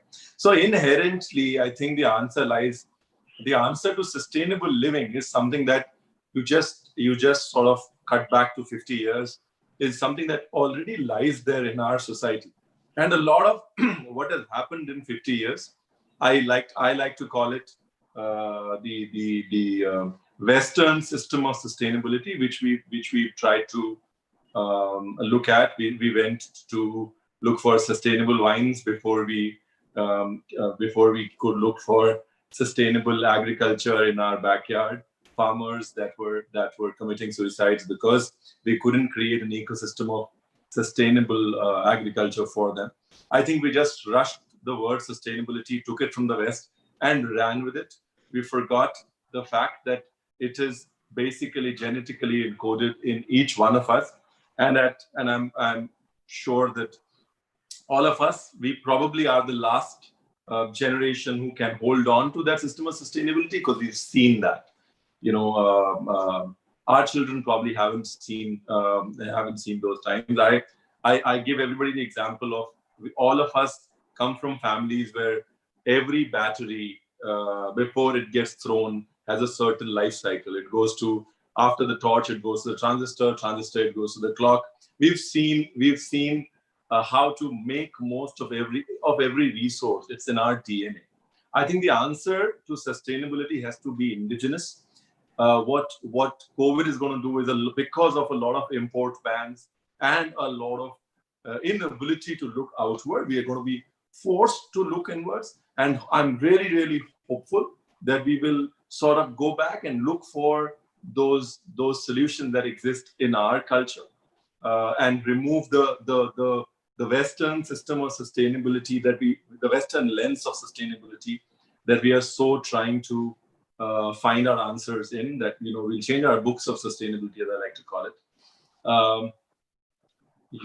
This whole farm to table, and I keep talking about it. Till now, our farm to table has been the table has been a select few restaurants, and the farm part has been a select few urban farmers who understand the concept. That's not farm to table. It's basically a 0.00001% of farmers that get affected by that farm to table. That's something that we took from Australia or a few other countries and said, well, I traveled there and let me do a farm to table. Let me call up somebody who speaks very good English. He can come and talk to my guests. He's an urban farmer. I think we will be forced to look deeper to understand what an Indian farmer is. He can't speak English. He can't sell his produce. But for us to genuinely form a chain of sustainability, we need to talk to him only and start from him more than start from. So I always say हमको syllabus वही है, किताब बदलनी पड़ेगी sustainability की, and that I think is the dying, because we will not get those answers there anymore. Typically because we won't get that food to work with. Ranveer, that's a very interesting viewpoint, and it's really exciting to think that we can go back to our old traditions. Maybe our chefs in the hotels and restaurant space can actually look for a lot of our grains and ingredients and vegetables and raw materials which we had just lost because, which had stopped growing, eating, consuming because we were so focused on what the West told us. I would want to put just one more question to you. How do you think culinary travel will change? I think the experiences will become smaller and more. I think food is an offshoot of culture, much like art, much like performing arts, much like painting. Cuisine is basically an extension of culture, which is the foundation is agriculture. So culture जो है, अगर agriculture नहीं होता तो culture शब्द ही agriculture से आता है. Every culture is purely based on sowing and harvest. Every culture starts from there. The joy of the anticipation of sowing and the joy of harvest. So the foundation of culture and everything you do comes from agriculture. Cuisine is the primary outcome of agriculture. So to answer your question, I think our travels are going to become more micro-cultural and hence more micro-cuisine focused, typically because of the inherent culture-cuisine connection. Thank you, Tanvi, so much for these wonderful insights. I'll take this to Ajay. Ajay, again to you. What would you expect from responsible and what would you expect from responsible and sustainable travel? What do you expect from destinations and hotels that call themselves sustainable? Or could you take that question?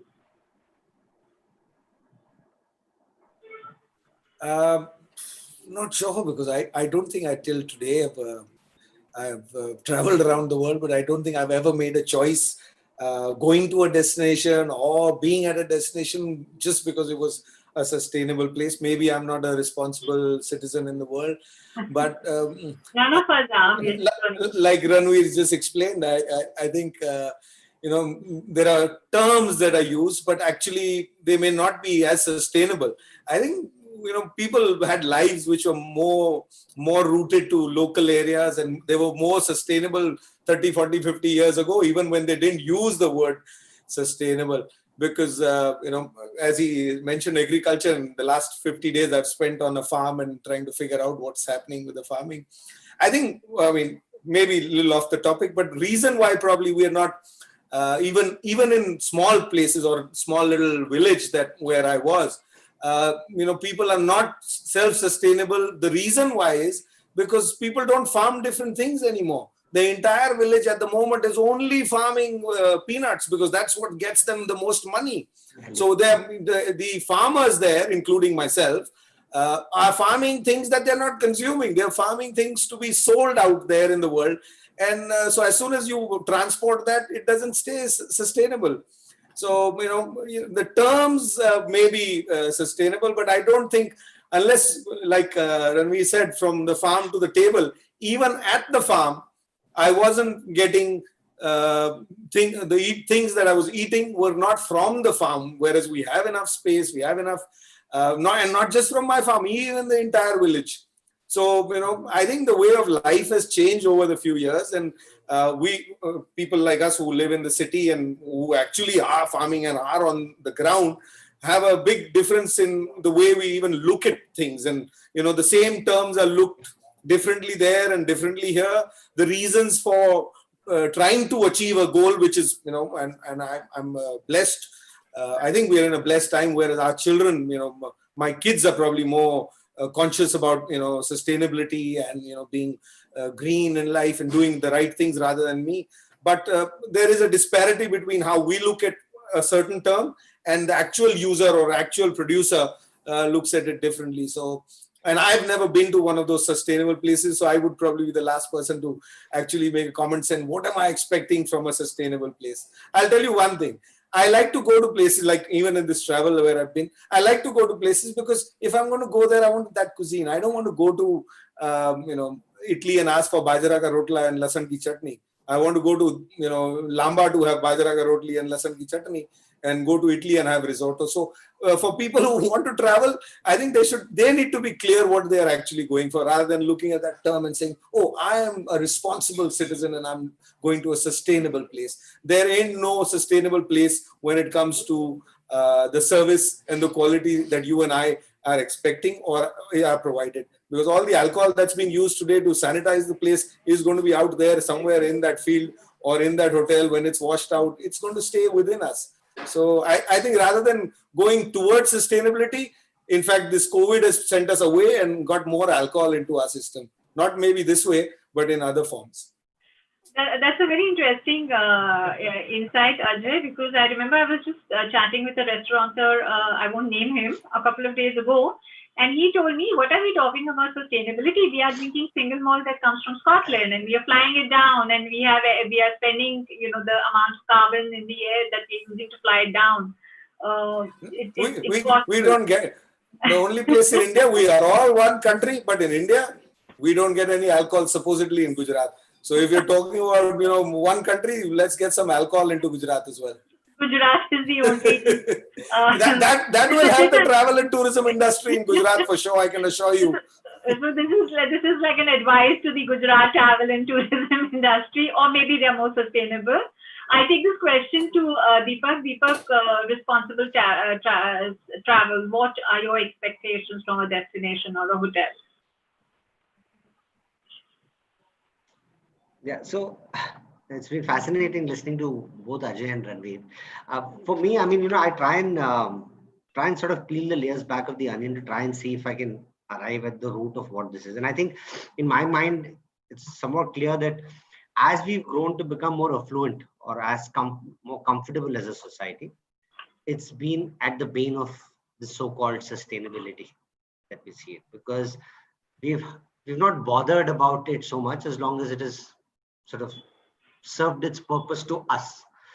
But if you look at what this pandemic has done to a strata of society that perhaps none of us belong to on this planet, if I look at, the staff that used to come to work at my house, and the common man on the street, I think the fact that there is a cash crunch because of the economy already having shrunk, and anybody who says otherwise is talking not from his mouth.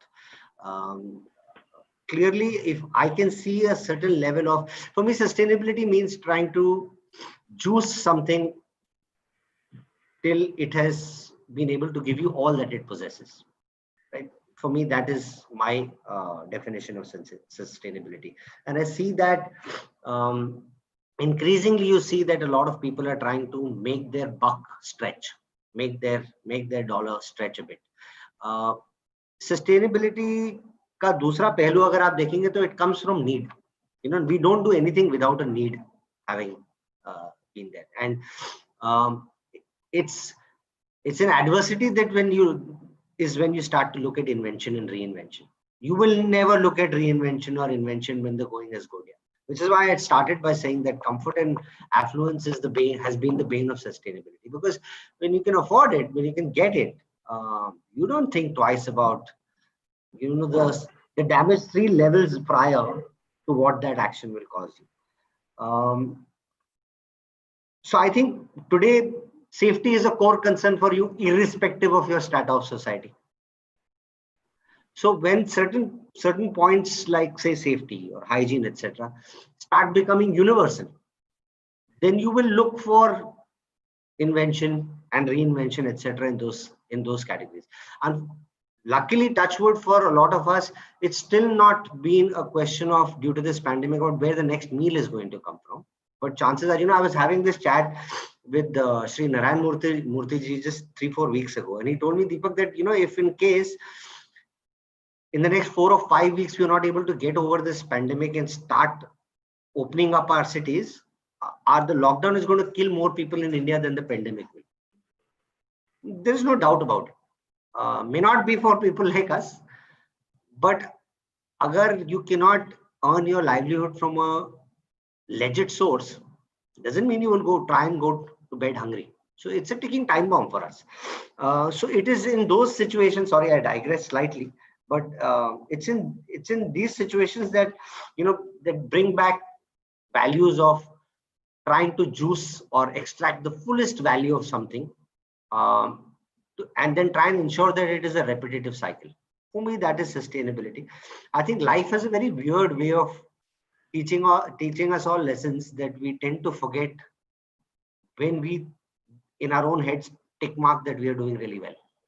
So this is yet another way of life teaching us a lesson that you don't know anything yet, buddy.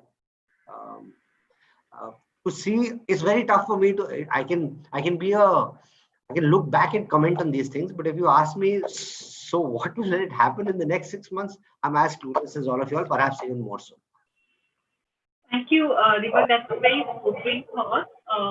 But I would also like to, ask you as the head of a media organization, how would representation of travel, how would travel writing change, and how should it change? How should it change to also take into factor the concerns of the travel and the hospitality industries, who probably need the support of the media at this point more than anybody else?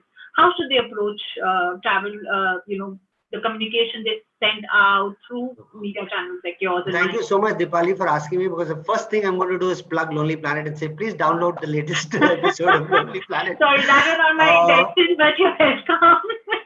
I was waiting for this. Yeah, I have to sing for my supper. So no, honestly, what we've been trying to do is,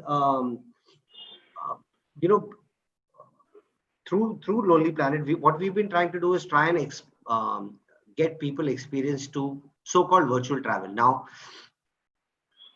virtual travel by no stretch of imagination will become a substitute to the actual experience of travel.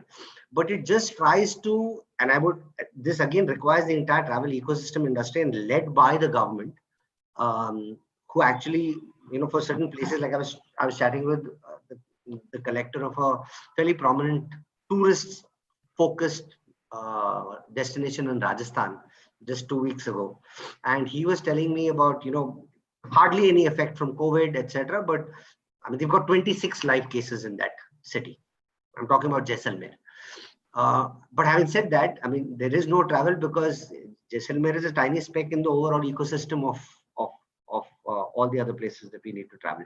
So what we as media need to do is try and talk about. So if we all of us have said that, for example, hyper local travel will become a reality. We would rather explore places in and around us rather than look at that exhaustive destination across a sea or an ocean. Then how do we start bringing those into prominence? How do we start focusing on the experiences that some of these places may have to offer? What can we give as tips to traveler, or cheat codes to traveler?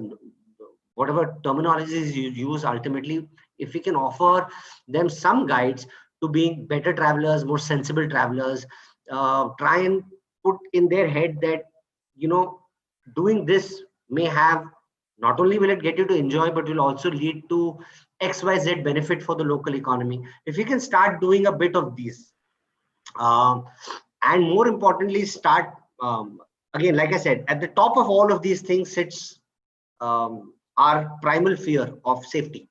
And if you can start to address those safety concerns on what you need to do to be safe, then I think media is doing their bit to try and push this. But please understand that media can talk and disseminate information. So we will not be able to actually implement those on ground. And for the industry to sort of kickstart, the administration needs to really, really step in to ensure that there is no mismanagement and the rules are being adhered to as a one-size-fits-all. Right? There cannot be any leverages given to certain players, etc. It's just, if you do a lot of this, and we as media then start talking about all of this happening on a regular basis, automatically it takes public confidence levels up. And right now, you don't need to take the public confidence levels up too high for them to want to travel. They're anyways itching. Give them half an excuse at least to make sure that they get out of their homes. So that's an advice coming from a very veteran media personality and head of a media house. I hope that we travel and. I must also correct you on one thing. There is only one head of this media house, or two heads. Their surnames are not Lamba. I'm just a salaried employee. Okay, carry on. Sorry. Thank you. Ranveer, there's a question for you from the audience. How can one sustain food business and small hotels during the pandemic? I think what's really important for small food businesses is to understand that they're working with the biggest strength that the big food businesses don't. The strength is the ability to change, because they don't have to write an email to their boss who will get an approval from his boss for the smallest of changes. That's one. The second is, I think it's because small food businesses cater to a smaller set of people and they are more personal in nature. They should use that personal in nature approach to at least stay in touch with their clients and make sure that they are reaching out to them instead of the client. We should forget about the client reaching the customer coming to your restaurant for some time to come. I think, all of us need to get to the customer. And smaller businesses have the advantage that they know every customer by name, because that's why they're nimble, they're personal, and they have to use these strengths to sort of enthuse that trust back, which is easy for them to do as compared to a lot of large restaurant businesses that can sometimes be intimidating, impersonal, and less nimble in terms of being able to change. I think smaller businesses, once they transform themselves based on these strengths, have a better chance of sustaining in these times as compared to a lot of big businesses, for whom making small changes is a big deal. Thank you, Ranveer. I hope there are some small businesses hearing us today and can take some inspiration. Before I hand this over to Deepak, I have one question to all three of you. The three of you can quickly answer because we are running out of time. India, earlier in the session today, I was hearing about somebody had said that maybe states in India should have travel bubbles between each other. States like Odisha, which are pretty much easier on the COVID scene, which is not bad over there, should have travel bubbles with other states which are also doing well on the COVID front. As travelers, do you think establishing travel bubbles between two states would make it easier for you to make a decision to travel? Ajay, would you like to take this one? Sorry, I didn't get your question. Can you hear me? Yeah, I can hear you, but I couldn't. So I said that earlier in the session today, there was somebody suggesting that there should be a travel bubble between states that are not badly afflicted by COVID. Maybe Odisha or something else, maybe Chhattisgarh, for instance. As a traveler, would it make it easier for you to travel? I mean, I know you have traveled extensively, but if you put yourself in the shoes of a regular traveler, having a travel bubble like this between two states, where the hotels are also involved in it, would it make it easier decision to travel? I think it depends a lot how personally people look at. Primary concern at the moment is safety. So I think when it comes to safety to somebody's life, the travel is not going to be a travel experience where they just want to go on a holiday, unless they feel that's a safer place than being at home. So I don't know whether that would affect, but certainly yes. I mean, if there is a bubble where you've not had any cases, it will probably be the first place on my mind to go for pleasurable travel as well. Because at the end of all this, the reason why we are also all talking is, it all starts with that safety. How safe are we first? We've just about, in the last 4 or 5 months figured out how safe you can keep your own house and what comes inside the house. And I think travel is not just for pleasure. I think a lot of people are traveling they need to travel. There's work, there's family, you have elder generation living in some other town. You want to go and visit them. People have not, even the government or, policymakers, I don't want to, it's not about government, but people are considering not that as essential. I mean, I think it is essential for me to go and see my grandmother or my mother or my father. It is as essential for me as it is for you to run your business or run your office. if you are allowed to go out and function in 10% or 20% in your office space, how do you expect me not to go and see my family and expect? So there is a lot more travel that's going to happen. And that travel is also going to be utilized by the travel industry, because say like when I traveled from here to Jamnagar, there are hotels. If they were open, I would stay there. If there were restaurants that were open, I would eat there. So these travel places need to be looked beyond just, holiday travelers. And, in our country, or especially where I come from, that highway from Somnath to Dwarka, unfortunately, 95% of our travelers can't travel for next few years, because 20-year-olds don't go to mandirs. It is only my great-grand aunt and 60-year-old aunts who are going there. And if they are not allowed to get out of their homes, how do you expect any infrastructure that already exists in the travel industry there to function? So travel is not just pleasurable travel, especially in India. I think we need to look at travel much wider. It's a necessity. I think it's one of the necessities that you need to add into travel. It could be just to see my mother. I mean, she might be in another city. I think it is necessity for me, and that's how I look at travel. And if you're looking only at holiday travel, then I think we're looking at a minuscule amount of travel that happens in this country. Thank you, Ajay, so much. I'm not sure if I have the time to put the same question to Deepak and Ranveer. Can I just quickly ask them for their views? Do we have the time? Yeah. You're at 7:30. You're at 5:13. Yeah, quickly, Deepak, if you can give us a fair idea on what you expect from a travel bubble. I mean, how does that help you? No, I mean, I'll echo Ajay's sentiments. I think travel is not homogeneous. So my needs for travel might be adventures. My parents' needs for travel might be spirituality.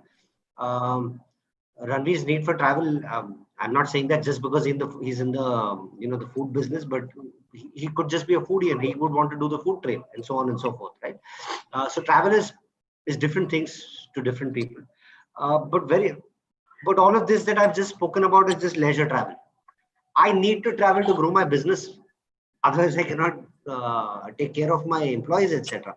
I cannot, and I today spend my day waking up, starting to do web conversations such as this with my clients, with my teams, etc.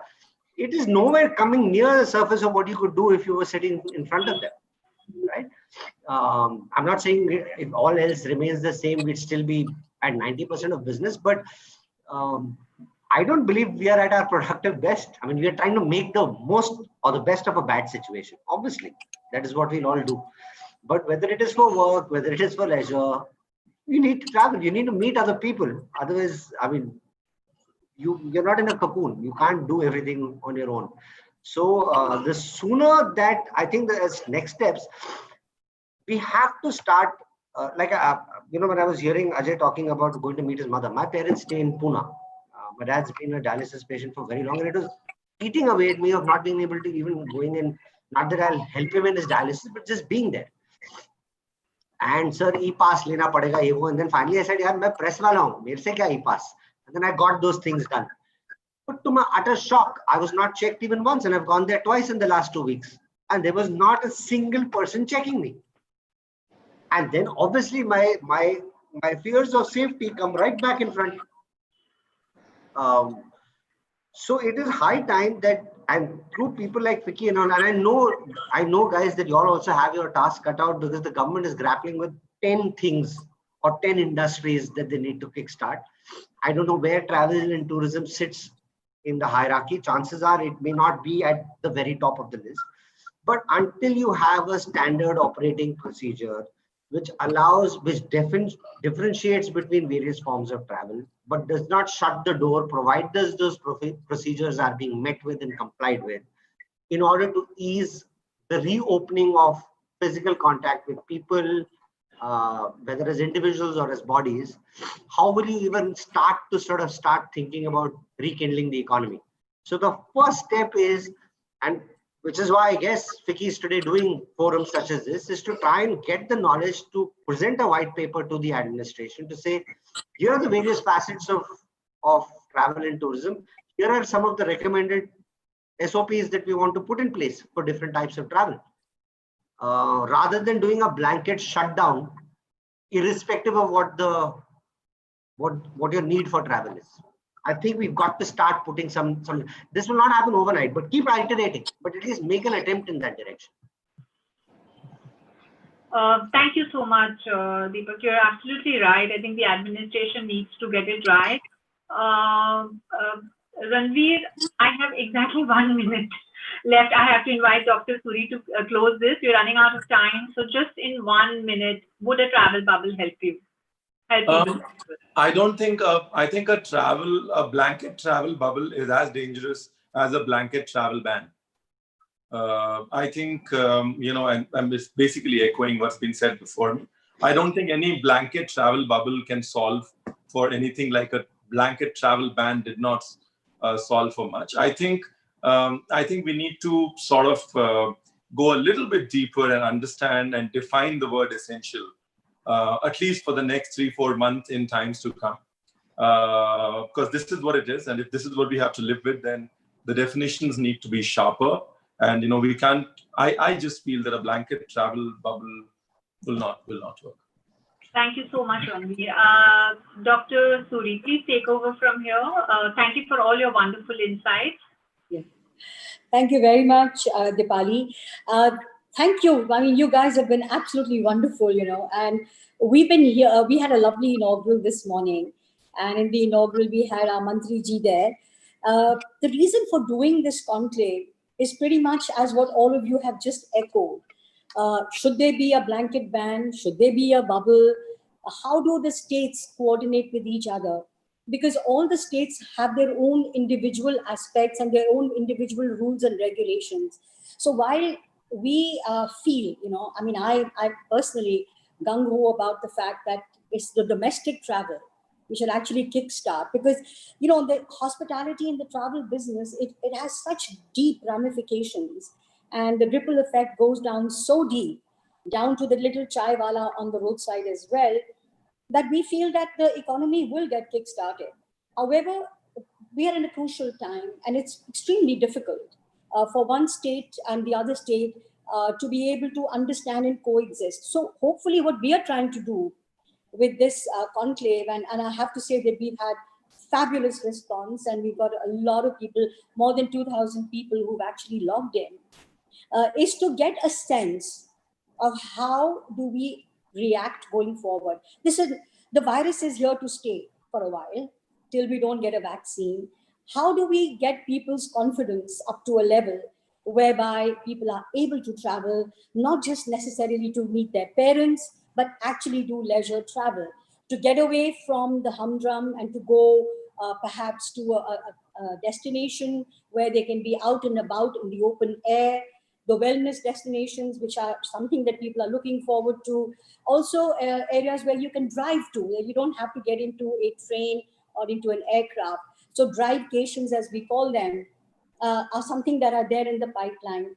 So I have to thank you all immensely. Thank you very much, Ajay, for giving your point of view. It was wonderful to hear you. Ranveer, always, you know, very practical and very dot on. Deepak, your pragmatic approach is absolutely fantastic, and I really appreciate the way all of you, and we did this deliberately. We wanted an opinion which was away from all of us sitting in doom and gloom and the bureaucrats and all of them. We wanted an opinion, and we wanted to hear from people who are actually the people that need to be traveling or would want to travel. And Dipali, fantastic job. Thank you ever so much. It was wonderful to have you do this. I'm going to say goodbye to you. All of you, stay safe, stay healthy. Namaskar. Thank you. Thank you. Thank you so much, guys. Thank you, everyone. Thank you very much.